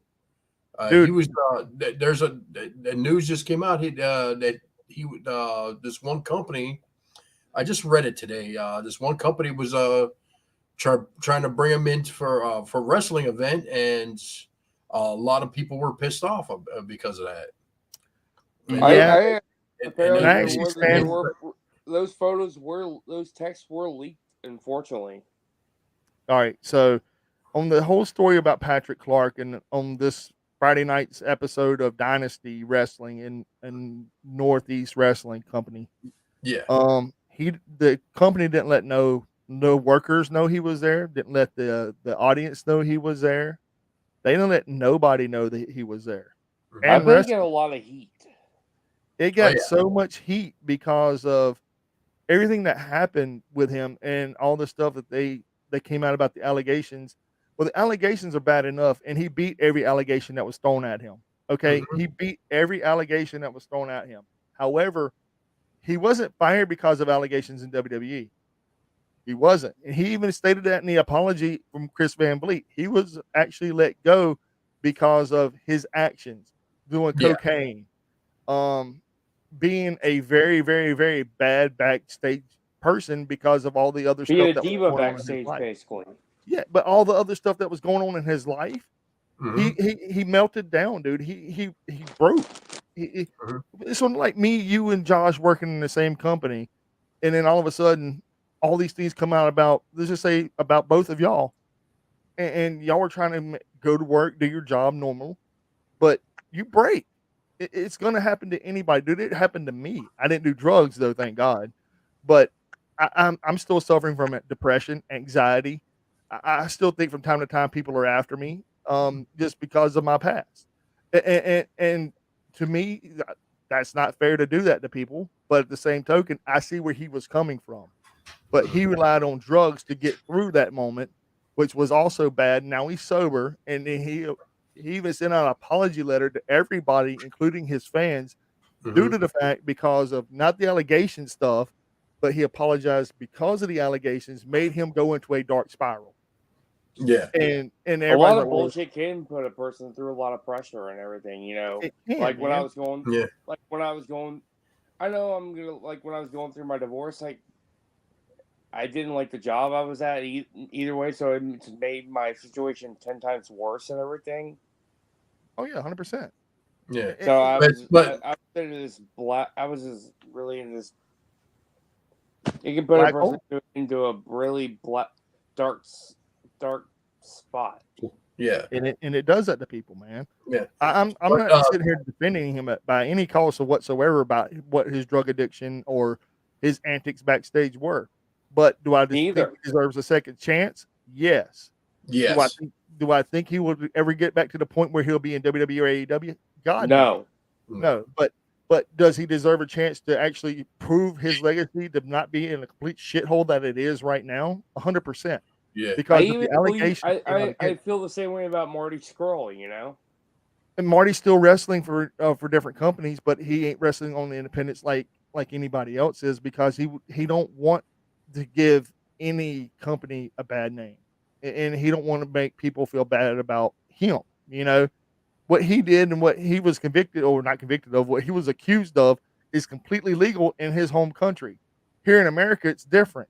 If you're completely guilty, guilt free, and illegal in another country, and you come here, if it's legal there, then it should be legal here. You know what I'm saying? It wasn't like he went out and molested a 3-year-old or something like that. He had sex with a 16-year-old woman, and it was legal in his home country. And they came out about it and saying it was of consent. Then why is everybody in the uproar? That's what I want to know. Why is everybody It's- uproar? She's well, not.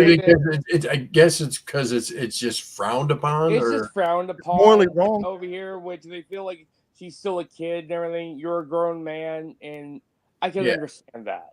I can Yeah. understand. Okay, then explain this one That's to me. cool. Then explain this to me. Jerry Lee Lewis, grown ass man, married his 14-year-old cousin. Yeah.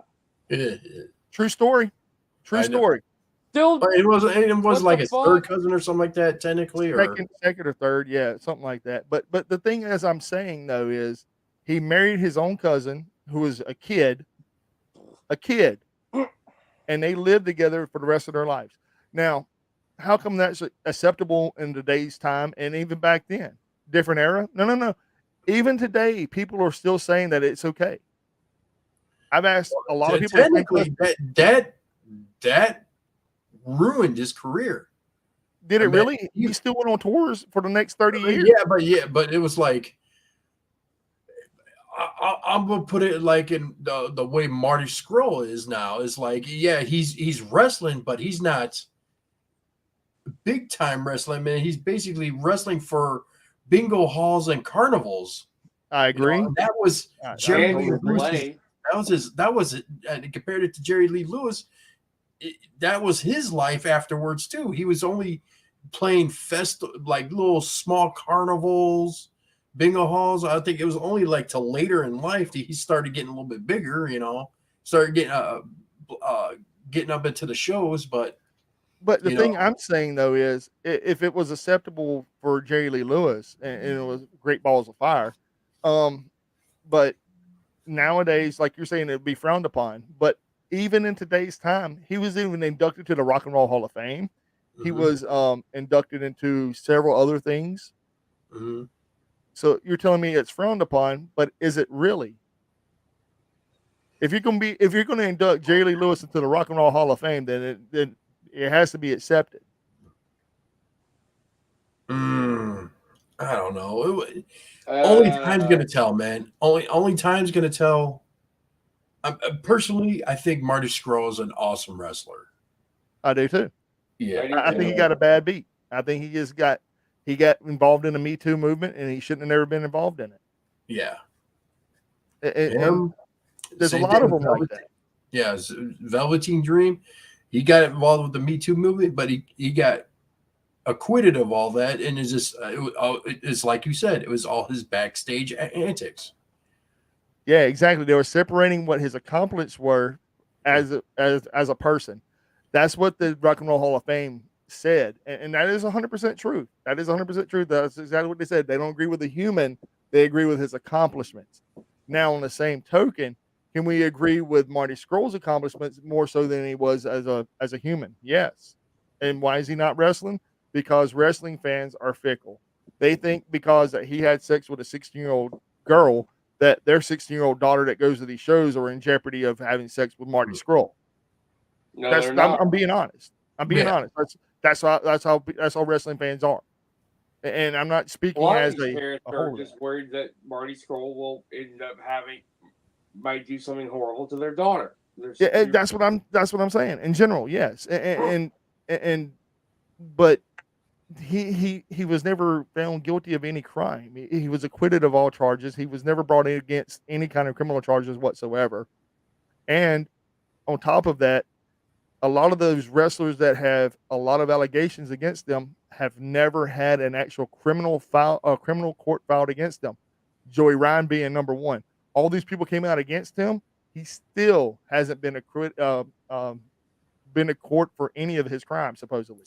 What about what's another one? What got caught up? Hogan? Jimmy Havoc. Havoc never was found guilty of anything or never went to court on anything, but he had a lot of issues with AEW trying to swing on Tony Khan for number one, which was insane. Ooh. You trying to attack Tony Khan? Yeah, dude, that's why he got fired. Oh, really? Mhm. I thought it was all the Me Too movement, but okay. Oh, he swung on Tony, man. I mean, that was around the very first Revolution. Yeah, that was at like a big, like they had like a big dinner prior to the night before the show, and he was supposed to be on that card, and they removed him from that card, if you remember correctly. I was at that show. Mm-hmm. I was at that show. Mm-hmm. Because I was in Chicago, and that was the last pay-per-view before the shutdown. Yep, that was in 2020. Yep, that was right before the Me So Too you movement could hit. see Cody Rhodes versus MJF. Yeah, that's when he busted himself open right there on the grate at Revolution. You got to see that in person. Oh yeah, He took a Moxley bump won. the hard way. A bump the hard way. And yeah, I mean, like I said, there's arguments on both sides of that coin for a lot of different people. One for Patrick Clark, Velveteen Dream. One for Jerry Lee Lewis, which I'm using Jerry Lee Lewis as a cop out, I should say, or a scapegoat because of all the stuff that came out about him, about his life, and he still was able to live his life as a normal human being. And that doesn't mean that he wasn't a great person or a terrible person or anything, because everybody knows his life. And if you watch the movie of his life, he wasn't a terrible person. He just wasn't a good person either. Mm-hmm. But he was a whore. I mean, he slept around with a lot of women. He did a lot of drugs, drank a lot of booze. I mean, that's what Jerry Lee Lewis was about. And He was a rock married. star. Yeah, dude, he was a rock star, and he married his cousin. You know, I mean, yeah, we all do that. No, we don't. But No. No, we don't. No, we don't. No, but the thing is, though, things like that have happened in the past in history, and boom. But with Marty Scurll and like people are saying, well, that was then, this is now. All right, let's talk about this is now movement then. The whole Bill Cosby thing. Found guilty, turned around, found innocent. You know, and then you had the Danny Masterson stuff. Was originally acquitted of all charges, and then 13, 14 years later, they had more evidence come about. Boom, found guilty ASAP, put in prison. Divorced 6 months later. I mean, all these things about sexual charges and sexual allegations are very, very serious because of the fact, even if you're innocent, the media makes you guilty. Yeah. Media makes you guilty. I don't care who you are. I mean, for example, you went out today and you went to go get your mail, and for example, you're wearing a robe, and all of a sudden the wind blows your robe open and you accidentally show your wee-wee. Some person down the road just caught a glimpse of your buttocks, and oh my God, dude, they're calling 911 saying you're out there showing your junk to kids. Mm-hmm. You didn't do any of that. You want to go check the mail, and the wind got you. That's all that was. But that's just, but there's a blanket there that, oh, well, that's just a misdemeanor. Not the way the media sees it. You're out there showing your junk to people. You're out there trying to flash everybody down. Try and give them a show. You were streaking on the 50-yard line at the Super Bowl. You know, that's what I mean, crazy things like that happen. Speaking of which, was there any video of that? I didn't see any, thank God, but I did hear it over the commentator. I heard there's a streaker. And you see the camera trying to fight not to go towards it. You seen that, didn't you? Yeah. Like, oh no. Like back in the 70s and 80s and 90s, oh, we would have saw that 100%. We would have all seen that. Yeah. I mean, But, but before we, I think we need to change the subject a little bit. So we don't get any strikes on this. But in all fairness, it's like, did Marty Scurll get a bad rap? Yeah. What's not frowned upon in his country is kind of frowned upon here. So we're prudes, man. And honestly, God, truthfully, America is prudish, and it's been known that fact for many generations. And the sad part about it is we're not getting any better about that. Everybody's like, oh, the BDSM, the swingers club, the into and the out to movements. There is no into out to movement. There is no swinger club. Everything's hidden. Everybody calls everything adult orientated. Like, hey man, did you go to that adult show the other night? The adult show. Yeah, you know, the adult show. And we're all looking at each other like, what show you talking about? Oh, you know, the show, man, where all the women and dudes were hanging out with one another and they're not really married to one another. Oh, the swinger club. Oh, you can't say that. It's the adult, the adult show. Because here in America, it's frowned upon using any type of other language other than what is acceptable. Yeah. And it's stupid because you go to Germany, you go to England, you go to anywhere in Europe, it's flaunted, dude. They have red light districts where you can go up there and order whatever you want. Okay? Literally anything you ever thought or dreamed of happens in the red light district. And you can go up there and pay for it. True story. Wish I was Speaking of which, here's some breaking news. I found out Josh Alexander says this year he wants to enter the G1 Climax.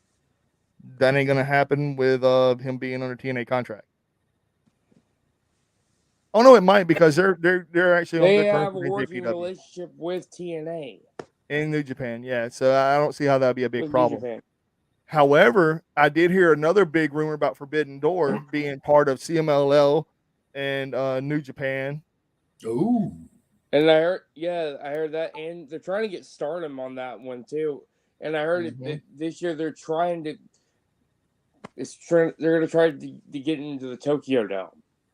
And they're also trying to recruit TNA for that as well. That was before the Scott D'Amore stuff. And I don't know how well that's going to go over now. And even with that happening with the AAA stuff and TNA, because CMLL is part of like having a working agreement with, if they're on the show, then no other wrestler can. Apparently, AAA and CMLL, they're like the WWE and AEW. Yeah, they don't have any. They don't have good blood at all. They have really bad blood.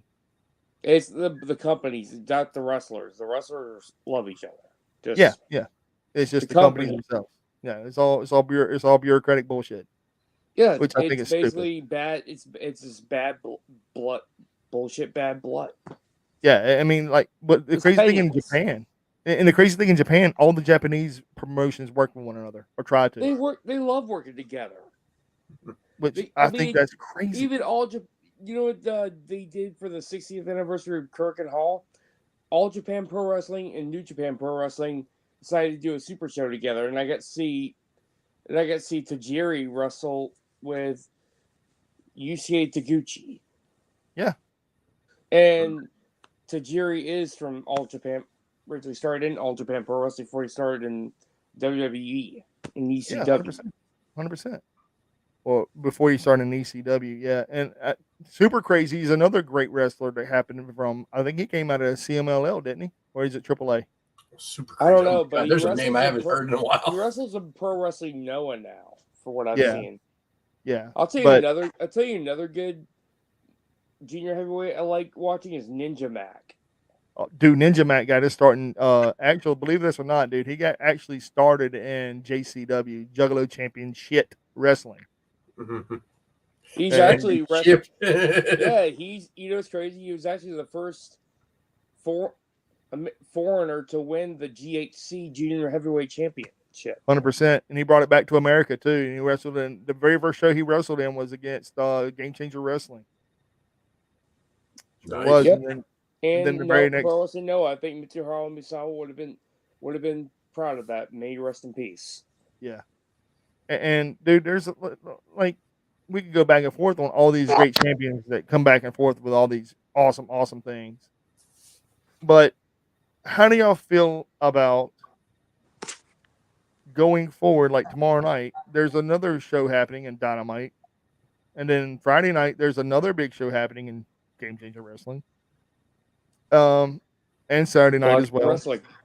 There's a lot of wrestling. Yes, A lot, yes. a lot, Oh lot of yeah. wrestling Speaking watch. of which, there's also we're gonna have a big match. I think this Saturday evening in New Japan. We're gonna have Mina Shirakawa challenge Mayu Iwatani for the IWGP Women's Championship at New Japan New Beginning. Yes. In Elimination Chamber this weekend? Yes. Also in So a Perth, lot of big things Australia. are happening. Jesus. But here's the thing, though. If you look, it's going to be crazy though, because I think WWE is going to be competing with New Japan Pro Wrestling. And the crazy part about it is, though, Well, I asked Television wise, they're coming out at the same time. some people. right, yeah, because they're in Australia this time, ain't it? Yeah, Perth. Yeah. And this is the Yeah. funny thing, though, man. I asked some people about that show. They said nosebleed seats are $1,000. What? What, at Elimination Chamber? Yeah, Well, you got to think that's $1,000 in Australian money. that's still a lot of money in American. Look So it that's up. probably like about $8. $900 Dude, bucks. plane tickets are even an arm and a leg over in Australia. They are, and they even said that there was other seats that are worse than those for like $400.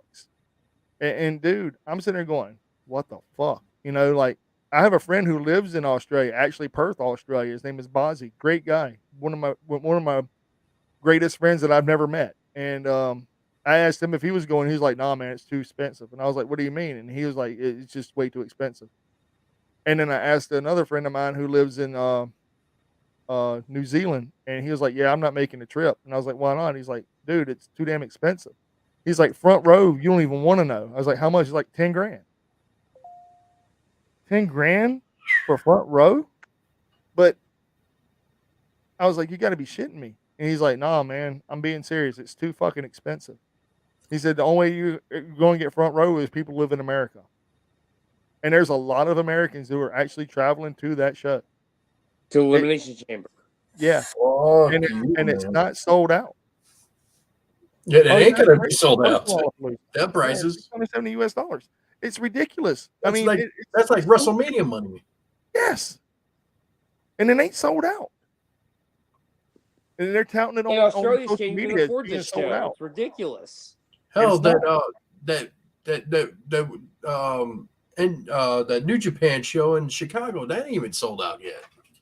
Well, they opened up There's more $20 seats tickets for that. They Yeah. opened up more seats for that show. They were originally sold out for a little bit.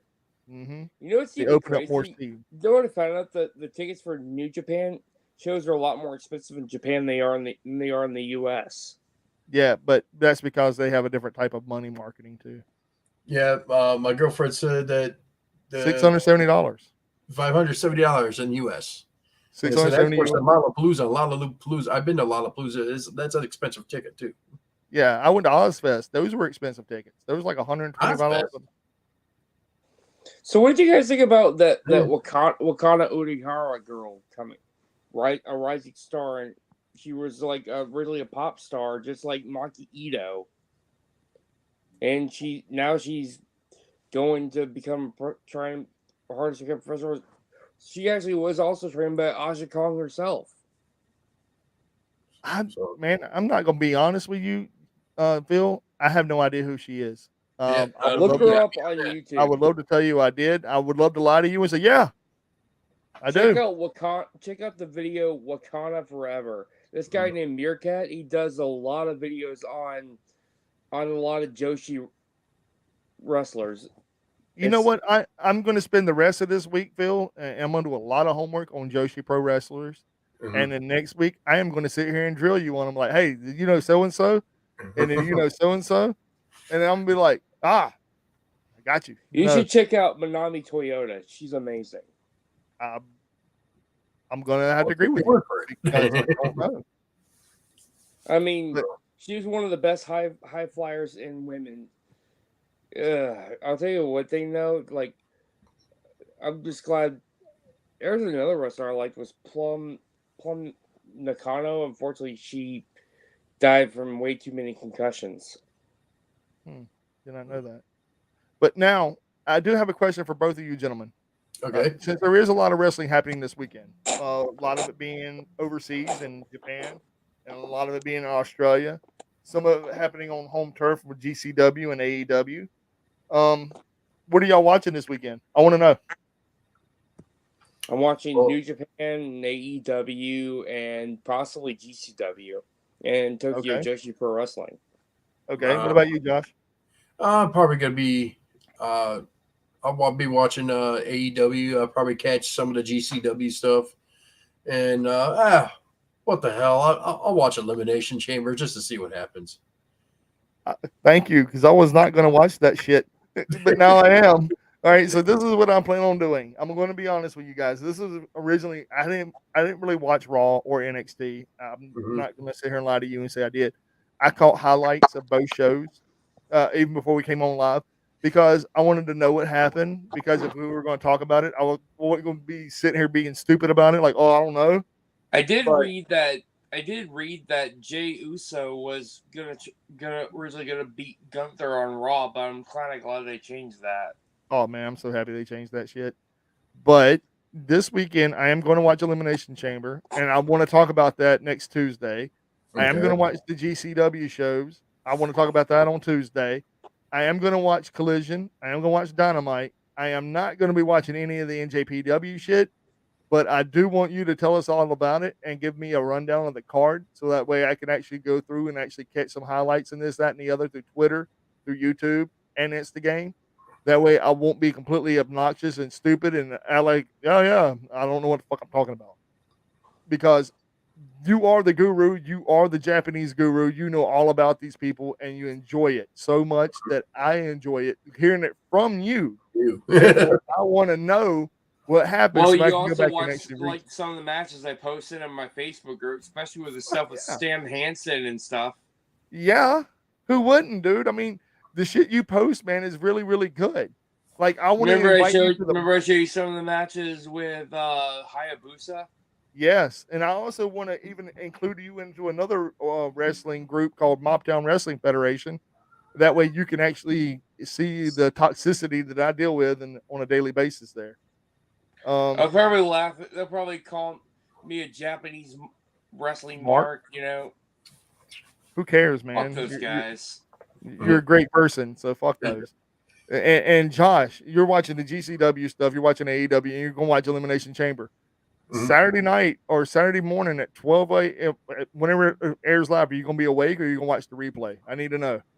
I'll probably watch the replay. You know me, like I said, I haven't paid Loser. I haven't paid for Loser. since '97. You pay for Oh, Peacock? dude, I even got laughed at. Oh, wait a minute, I do got Peacock. Ah, Dude, right. I even got laughed at for because I said Will Ospreay's better than CM Punk. I can't argue with that. Are we talking primetime CM Punk or are we talking now CM Punk? Primetime CM Punk, I think it would be a good match, but now Will Ospreay I'd destroys say him. he's more injury prone than he, Yeah. So I mean, I'm going to say this: Will Ospreay versus AJ Styles now would be still a great match. And yeah. Will Ospreay versus AJ Styles in his prime would be a phenomenal match. So Pun intended. yes, pun intended. But with all that being said, though, and Will Ospreay is a generational talent. He is the new forerunner for his best wrestler in the world, in my opinion. Behind him, there's only one other person close enough to even be considered to be a best in the world, and that's Zack Sabre Jr. And right behind Zack Sabre Jr. right now will be Bryan Danielson, and behind Bryan Danielson will be AJ Styles. That is my top four. If there's anybody after that, I have no idea. Because those people right there, it goes in that order, in my opinion. It goes Ospreay, Zack Sabre Jr., AJ Styles, Bryan Danielson. Those are my top four. I don't know. Cesaro. Or what is he called now? Fuck. Claudio Castagnoli. He'd There be you in the go. top 10. He'd be in the top 10 because after four, man, it's all jumbled hold on, together. excuse me, I'll be right back, guys. Because after number four, you can even throw in Roman Reigns for being the world's heavyweight champion for so many months and years. Well, wait, no, I want to put wrestlers in there. Not no. Hell, he ain't even a part timer. No, he's not. He's a sometime. Well, I mean, you can. Well, then, if you want to throw in wrestlers, then I mean, the list after number Moxley. 4, in my opinion, goes. It varies, man. I mean, because you have John Moxley, you have Claudio Castagnoli, you have Cody Rhodes, you have Seth freaking Rollins, you have all these other people, man, and none of them can top the top 4 people on in a wrestling ring. I mean, in my personal opinion, I mean, Yeah, that's true. Edge isn't even in the top 10 in my opinion, and Edge is a great wrestler. Yeah. So is Christian Cage, but none of those are in the top 10 in my opinion because of where they're at in their life now. I think Okada is going to show United States something they've never seen before, and I believe Okada could be a top 5. I think Okada would be number 5. Will Ospreay too. Will Ospreay is number 1, dude. I hate to say that. Will Ospreay is number 1. There's some people that say that Jay White will fall, but will probably fall behind. But I seriously doubt that. Jay White, bad booking and aside and everything, he's lost a step since his New Japan days, man. He really has. I mean, what he showed us against MJF the last time he was in a wrestling ring when it mattered. I don't think. Yeah, I think the match could have been done a lot better, you know. Yeah. But we'll never know. I think he'll get it back though eventually, you know. I see Jay White holding the AEW title, but it's going to be next year. It ain't going to be this year. It's going to be next year. The only way I see him holding that title now this year is if they lose the triple tag titles, and their feud with the Acclaimed is over with. They're friends right now. You know, they're exactly. Bang Super Gang. Yeah, the Gang Bang Gang. The Gang Bang Scissor Gang. Yeah, the Gang Bang Scissor Gang. Bang Scissor. No, man, it's the Gang Bang Scissor Gang. You know that. Bang Scissor Gang. I like my name a lot better. I think I'm gonna get that put on a shirt. Please don't. He's like, please don't. Would you stop it? I'm like Gorilla Monsoon. So will you stop it? Will you stop? For real, man. I mean, I have to say that 5 times fast. There is no way you can say that 5 times fast. The Gang Bang Caesar Gang. I guess I could. I guess I really could. I do admit those Bullet Club gold shirts are pretty badass. They are. They really are. And plus, I like the fact that as Jay White's logo on them too, with a switchblade. Oh yeah, you know the tally marks. Mm-hmm. But the thing is, though, Jay White, he would be in a top 10, but he's more of a tag team wrestler in the United States than he is a singles wrestler. Yeah, it's unfortunate, but I do like the fact they're keeping. You know what's crazy though? Even I found out the stuff they're doing with CMLL though, they can't. That it sucks that LFI can't work with them. Nope, no other Latino wrestlers can wrestle with the CMLL guys while they're on television. Now they can be in the back; they just can't be on television. Oh, yeah, so we can't see. It sucks. So basically, they'll probably end up having to like Ring of Honor or something. Yeah, it's like whenever Penta showed up for a show and he thought he was going to be on the card, and then the CMLL guys showed up and he couldn't wrestle, and he was very pissed off about it. Like, why am I even here? You know, like, this is bullshit. And I agree with that to a certain degree, because if you have these people that are actually contracted talent to your organization, and yet you're using some other paid talent from another company, I would rather see your guys that you're actually obligated to pay show up rather than CMLL guys. Don't get me wrong, CMLL guys are really talented in the ring and they're very technical wrestling sound. Mm-hmm. But on the same token, if you're not paying your guys to wrestle, then why even have them show up at the show, at the arena? Why even do that? Because all you're doing is you're basically going to piss your talent off, number one. Number two, you're basically telling them they can't wrestle tonight because they can't wrestle on the Rampage tapings, because guess what? CMLL guys are going to be on the Rampage tapings as well. That's a no-no. Yeah. So, I mean, it's a waste of time. I mean, I love the fact that they have CMLL guys there, So But- that's why they've been wrestling on Collision. Ah. 1,000,000%. Mm. And just like for example, the what's her name? Lamara Mara. The reason why she won't Doesn't wrestle on that, yeah, she can't wrestle on Dynamite if CMLL wrestles there either. Well, actually, she actually did wrestle with CMLL this Saturday. Yeah, she wrestled in the CMLL, right, in Mexico. Yeah. Yes, I mean, so they basically were willing to make an exception with her, though. Yeah, No. she she's not wrestled. contracted.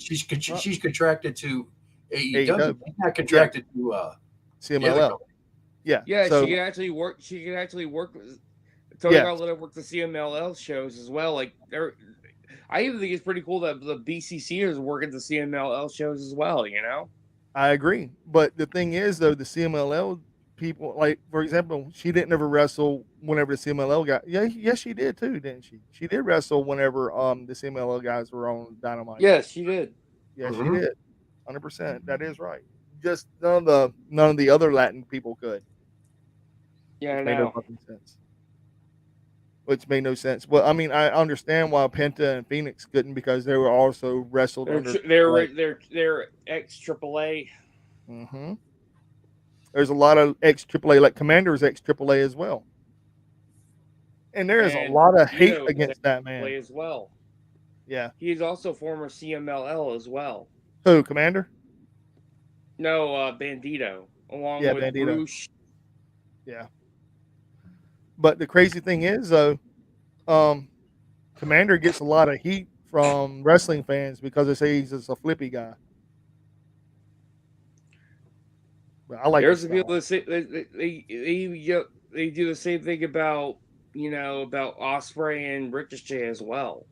Yeah, but dude, that match between them two and the Tokyo Dome was insane. I don't care what anybody says.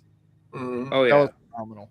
That was a phenomenal match. Will Osprey and Kenny Omega. Hell yeah, it was. That one too. I'm talking about the one with Ricochet. Oh god, Yeah.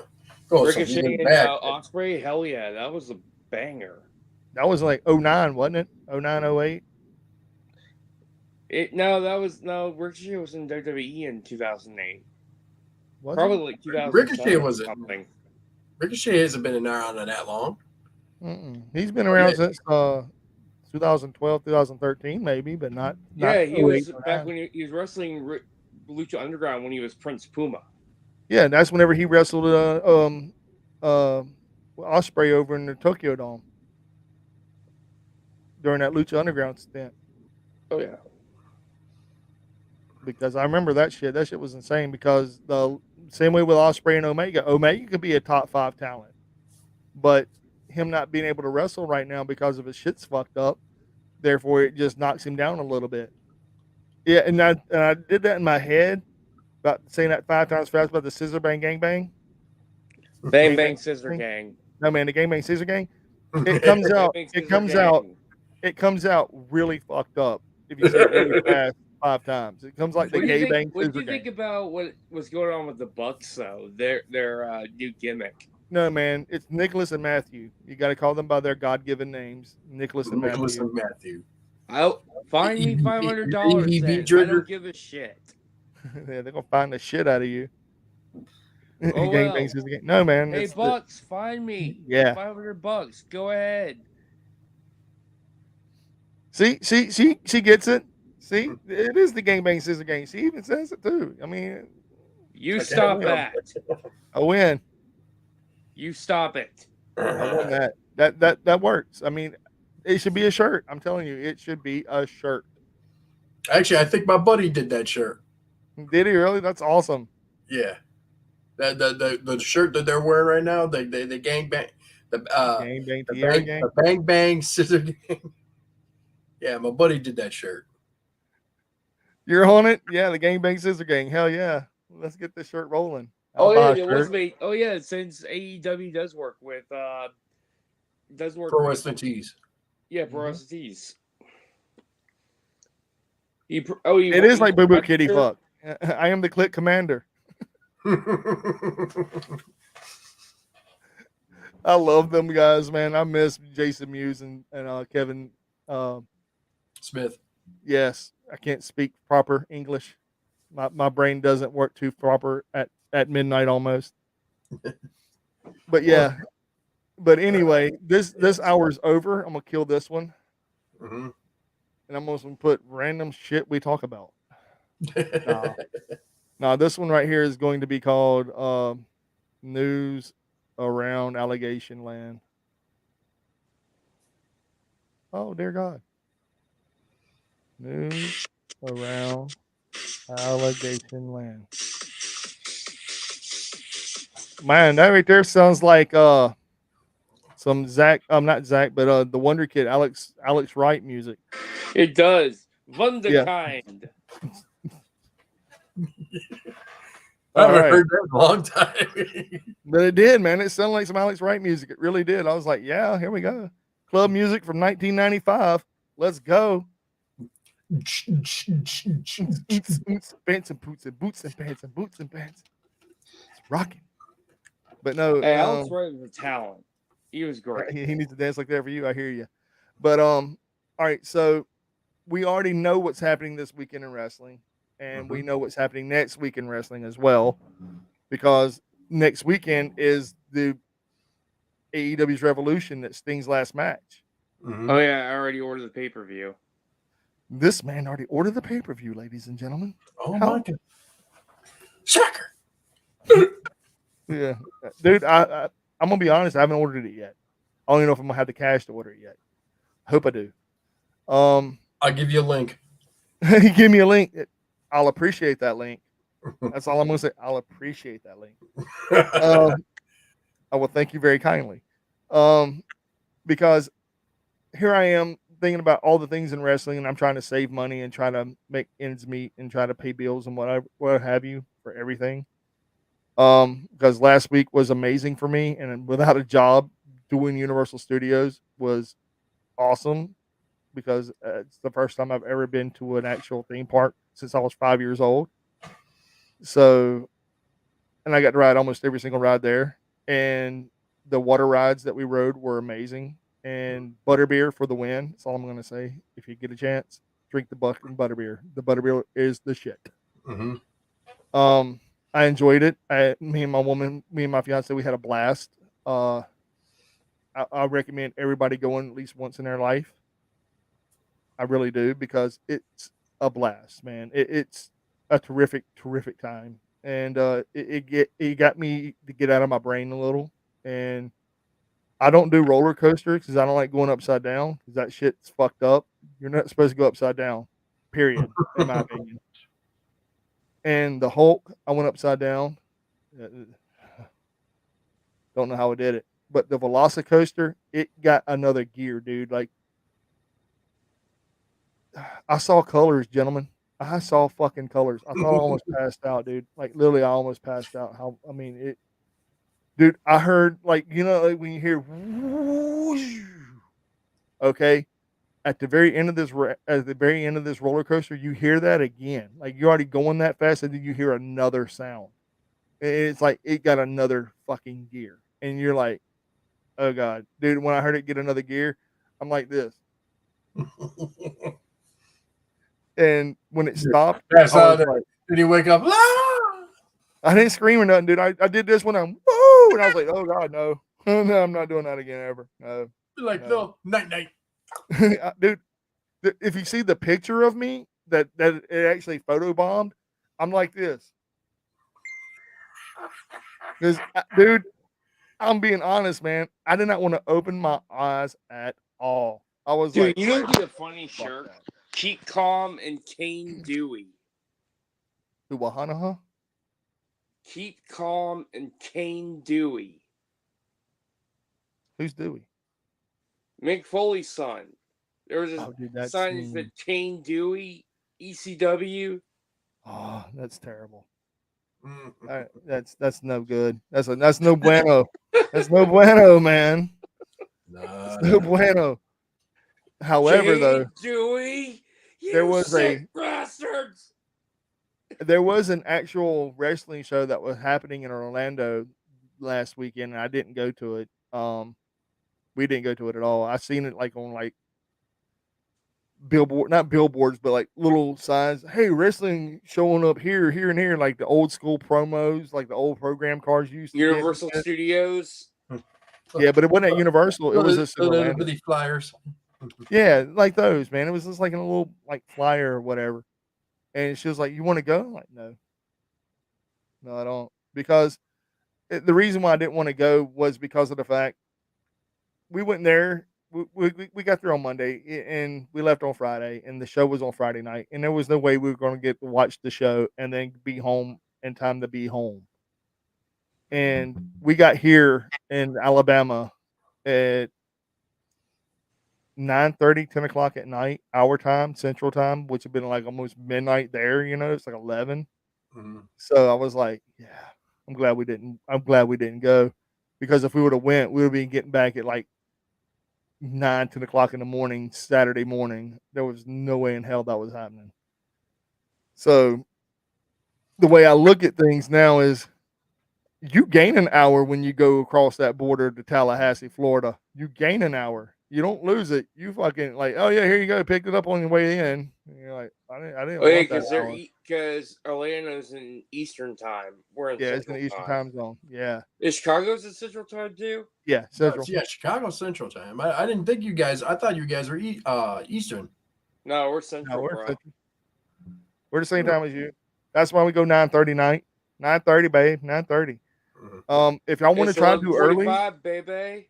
if y'all want to try to do earlier, I'm okay with that. But just let me know what time y'all want to do live. Okay. All right. Like if y'all want to go like 8 o'clock, 9 o'clock, 7:30 ish. I know. I the one thing I did, I kind of missed out on a wrestling event up here because I was actually my cousin's birthday. So there's this I actually found a local promotion around the Northwest Indiana area. It's called hold on a second, let me find the name of it here. It's called Backbreaker Wrestling. The BBW. BBW. And they got a lot of local talent from around the area, a lot of up and comers. I know my comic book owner's son is wrestling for the company. So I would check out their next show, but the next show happens to coincide with a horror convention I'm going to. You going to a horror convention? Yeah. Oh, dude, horror conventions are awesome. The last horror convention I went to was almost 5 years ago. It was in Dallas at Texas Frightmare. That was awesome. I even got to meet Joe Bob Briggs. Oh yeah, that dude's awesome. And the one Darcy, she's awesome too. She's a huge AEW fan. The one I'm going to is called Days of the Dead, and it's up in Chicago. De Los Muertos? Huh? De Los Muertos? Well, yeah, something like that. Yeah, it's like let me see. Basically, it's a Hellraiser and Nightbreed cast reunion. Wow. That ain't bad. 2 members from the original Mortal Kombat movie are going to be there. Yeah. Pet Cemetery's cast is going to be, so a couple members from the Pet Cemetery cast is going to be there. Oh, you're talking about the Pet Cemetery Bloodlines, or you're talking about Pet Cemetery with the old one? Okay, that's okay. That's cool. You see who else? Tyler Mane and Ray Park are going to be there for the X-Men. Nice. Or Halloween and G.I. Joe and Star Wars. Who else is going to be? Michael Ironside is going to be there. That's going to be an awesome show. Malcolm McDowell is going to be there. Dude, you got an awesome show. So, yeah, I'm probably going to be working the show. I'm going to get a table, start selling some stuff. So I've been stockpiling some merch. Listen at him. He's like, I'm just going to a horror convention for myself, but I'm going to be selling some shit on the side. Oh, yeah. Get that $5 comic and jack it up to about $20 to sell it. Like everybody did at C2E2. Yeah, pretty much. Yeah, I remember that. And when I went to Dragon Con, they gave us a free Walking Dead #1 reprint that was in black and white, the cover. And whenever I got it autographed by the guy who plays Negan, I forget his name. And yeah, I know who you're talking about. Yeah. yeah, when he autographed it, dude, that comic went for like $80 on eBay. As soon as he autographed it, just boom, shoots the fucking price right on up. Oh yeah. Yeah, fuck it, sold the shit out of it. Like whatever. I didn't really care to keep the comic because I'm not a Walking Dead fan. #1 and #2, it was just a free autograph that I got, and I made $80 on a comic that I didn't care about. Shoot, that thing's probably worth about if you probably got it $100 now. graded. Yeah, probably worth a couple hundred then. Yeah. But me, I haven't. The last comic book I got that was graded was from our friends the Correa brothers, and it was the Power Girl issue where her on her back, up under the airplane, or above the airplane. JLA #1, I think it was JLA. Yes. I know what you're talking about. Yeah. Yeah, JSA #1, JLA, something like that. Yeah, that was the last comic that I actually got graded. It was a 9.8. I gave that to my fiance. I think that goes for like $250 now, $275, something like that. Yeah, that's worth a little money. Yeah, some change. It's worth a little bit. It's worth a good little pocket change. Mm-hmm. I mean, those are the kind of comics I like, and I even had the first appearance of Power Girl as well in my comic collection. Oh, dude, you do not want me to bring my comic books, man. I got a shit ton of comic books in my bedroom. I actually do get the first appearance of Power Girl. Dude, I enjoy my first appearance of Power Girl. It's in from 1977, I think it is, 1976, something like that. 76, 77? Somewhere in there, yeah. Yeah, it's in the 70s. And I paid $45 for my comic. It was a 8.5 when I got it. It was ungraded, but it was in a graded bag. Like the plastic wasn't there, but it still had the top that the person opened it up as. And I was like, well, cool, I got an 8.5, And what I did is I sent it back all to get graded. The hell with it. And then I bought the whole run of that series because it came with the first appearance, the second appearance, the third appearance. And then there was a comic issue that didn't have her. Then the 5th comic book had her 4th appearance. So I bought that. Speaking of comic books, even wrestlers wrote their own comic books. Like Mick Foley wrote some. I think there was like Nikolai Volkov wrote for his autobiography in a ways. Yes, I actually got a promo card or promo pick. Not a promo pick. Lithograph, I guess you would say. Lithograph, yeah. Yeah, I got a promo of that Nikolai Volkov's autobiography comic. He did that right before he died too. And speaking of that, the people who made that comic are from Alabama. They're from Fairhope. I ran into him at Gamer and Geeks, by the way. Yeah, Amanda and Kevin. Amanda and Kevin. And they did his. They also did the bee guy. What was his name? The Killer Bee. What was his name? Jumpin' Jill Barzell. Yeah, they did his comic, and they also did the Madison Rain comic that never came out. I like Madison Rain. She's awesome. And they also did another comic as well before the Nikolai Volkov comic. I forget who it was, but it was another old timey wrestler. I might have that flyer here. Hold on. I also bought I remember whenever what's his name, the King, Jerry Lawler also done some artwork for a comic. He's a huge comic book fan as well, if I'm correct.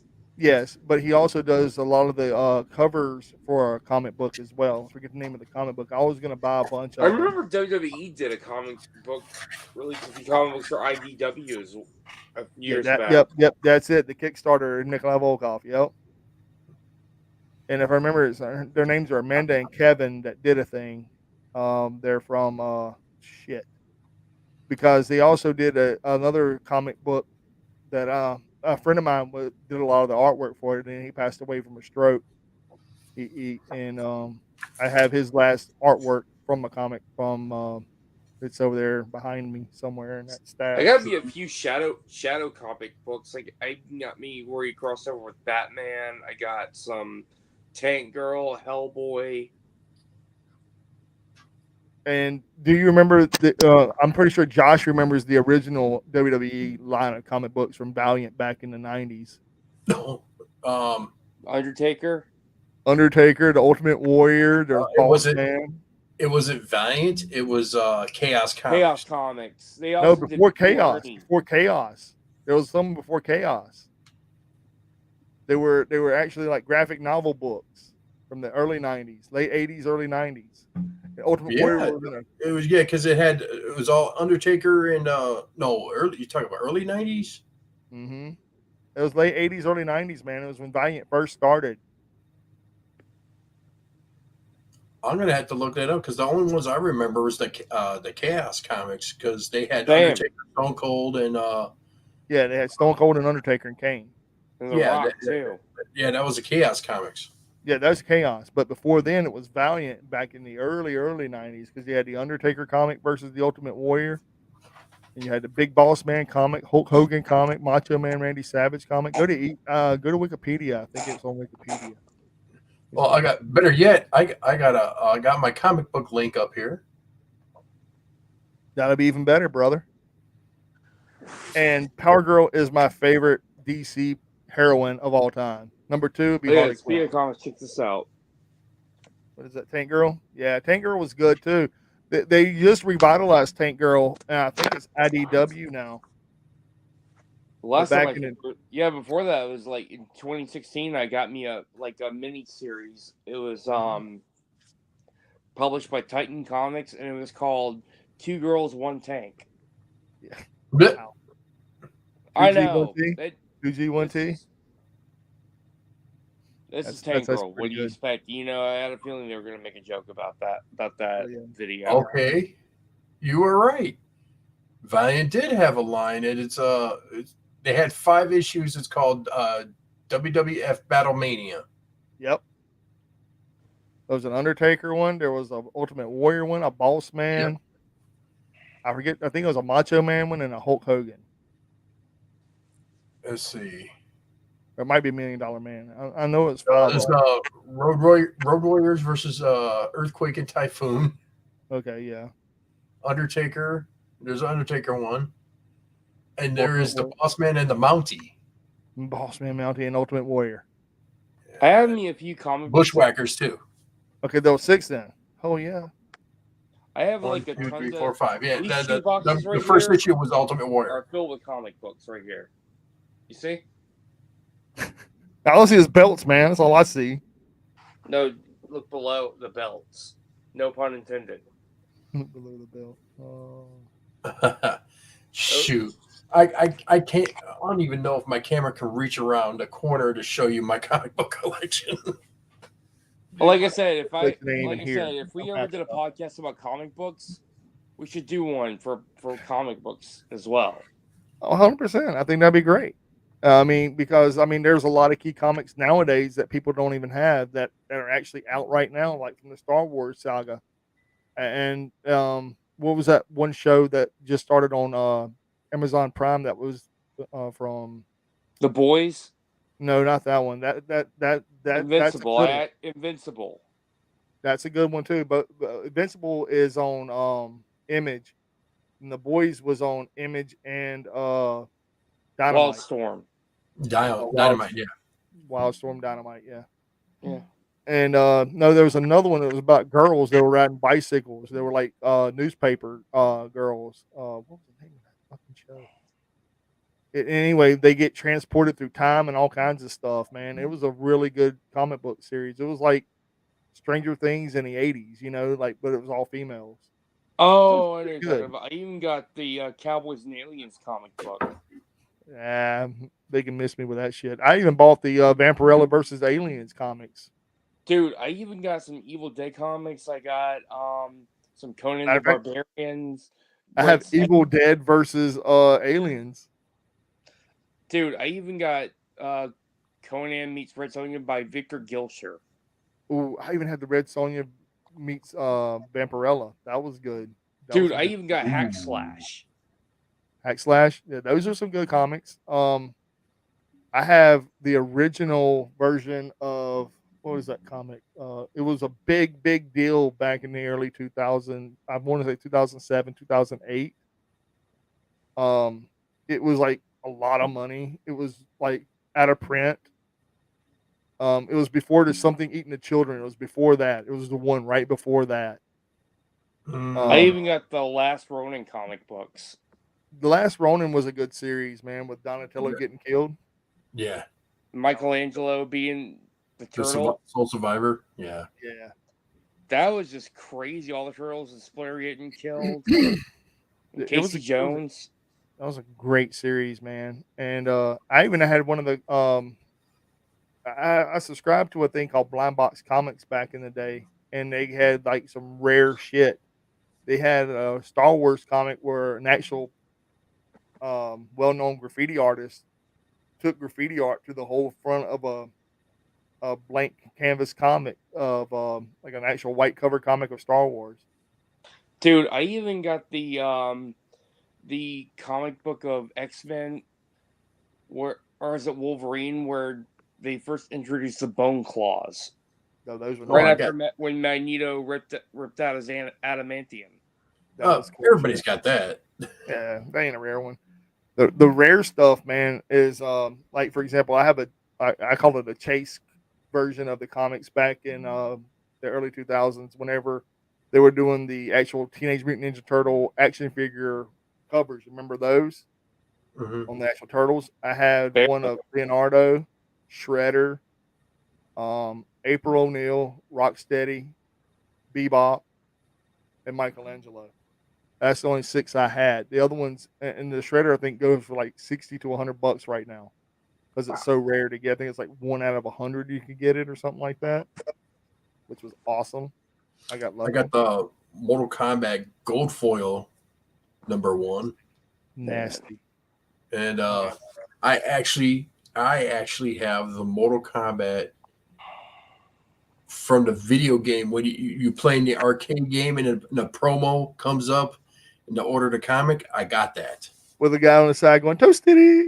Yeah, I got that one, and I tracked down 2 for Mortal Kombat 2. I got that one as well. I even got the Lost Boys graphic novel comic book sequel. Takes us right after the Lost Boys. From the 80s? That's nice. No, yeah, it's from the Lost Boys. Yeah, there's actually a direct sequel. This comic book right here is a direct sequel to the movie. And it's published by Vertigo, which is now DC Black Label now. Speaking of which, I bought the very first Black Label #1 Batman, and it's supposed to have the Batwing in it. The Batwing. Oh my god, Batman Damned. Yeah. It don't have no Batman wing in it. Luckily, it was only the. I got it. I didn't ever see it. I had the book and I never seen it. I never seen his wing. Don't get it wrong. I'm kind of glad I didn't ever see the wing, but well, you probably got the second release. With the second release, they censored it. The first one, you see it. See Batwing, huh? I want the first release. Then I might not have it. That's shitty. Oh my god.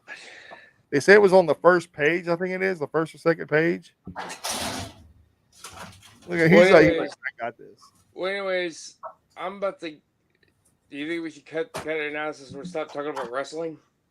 Yeah, I'll kill it. Ladies and gentlemen, thank you again for tuning in to Ringside Rants, and I am your host, Just Mike, along with the Japanese guru Phil, and as always, Bad Karma Josh, and we are food for your ears. If you don't believe me, try me. Also, if you're not listening to us, you're doing life wrong. We love you all, and have a great night. And also, sorry about the comic book day. We just can help it. We're a bunch of nerds, man. Hey, we're comic book idiots, man. We're geeks. I'm a board game fanatic, man. You should see all the board games around here. Especially behind me, I got Frosthaven and all kinds of shit. Frosthaven, I have shit. I don't even know what I have back there. Well, Legendary. I got work later, so I'll talk to you guys later, man. Love All you right, guys. later. Deuce, Love you brother. guys. All right, I'm gonna kill that. I'm gonna stop the stream here. How do I stop a stream? Boom.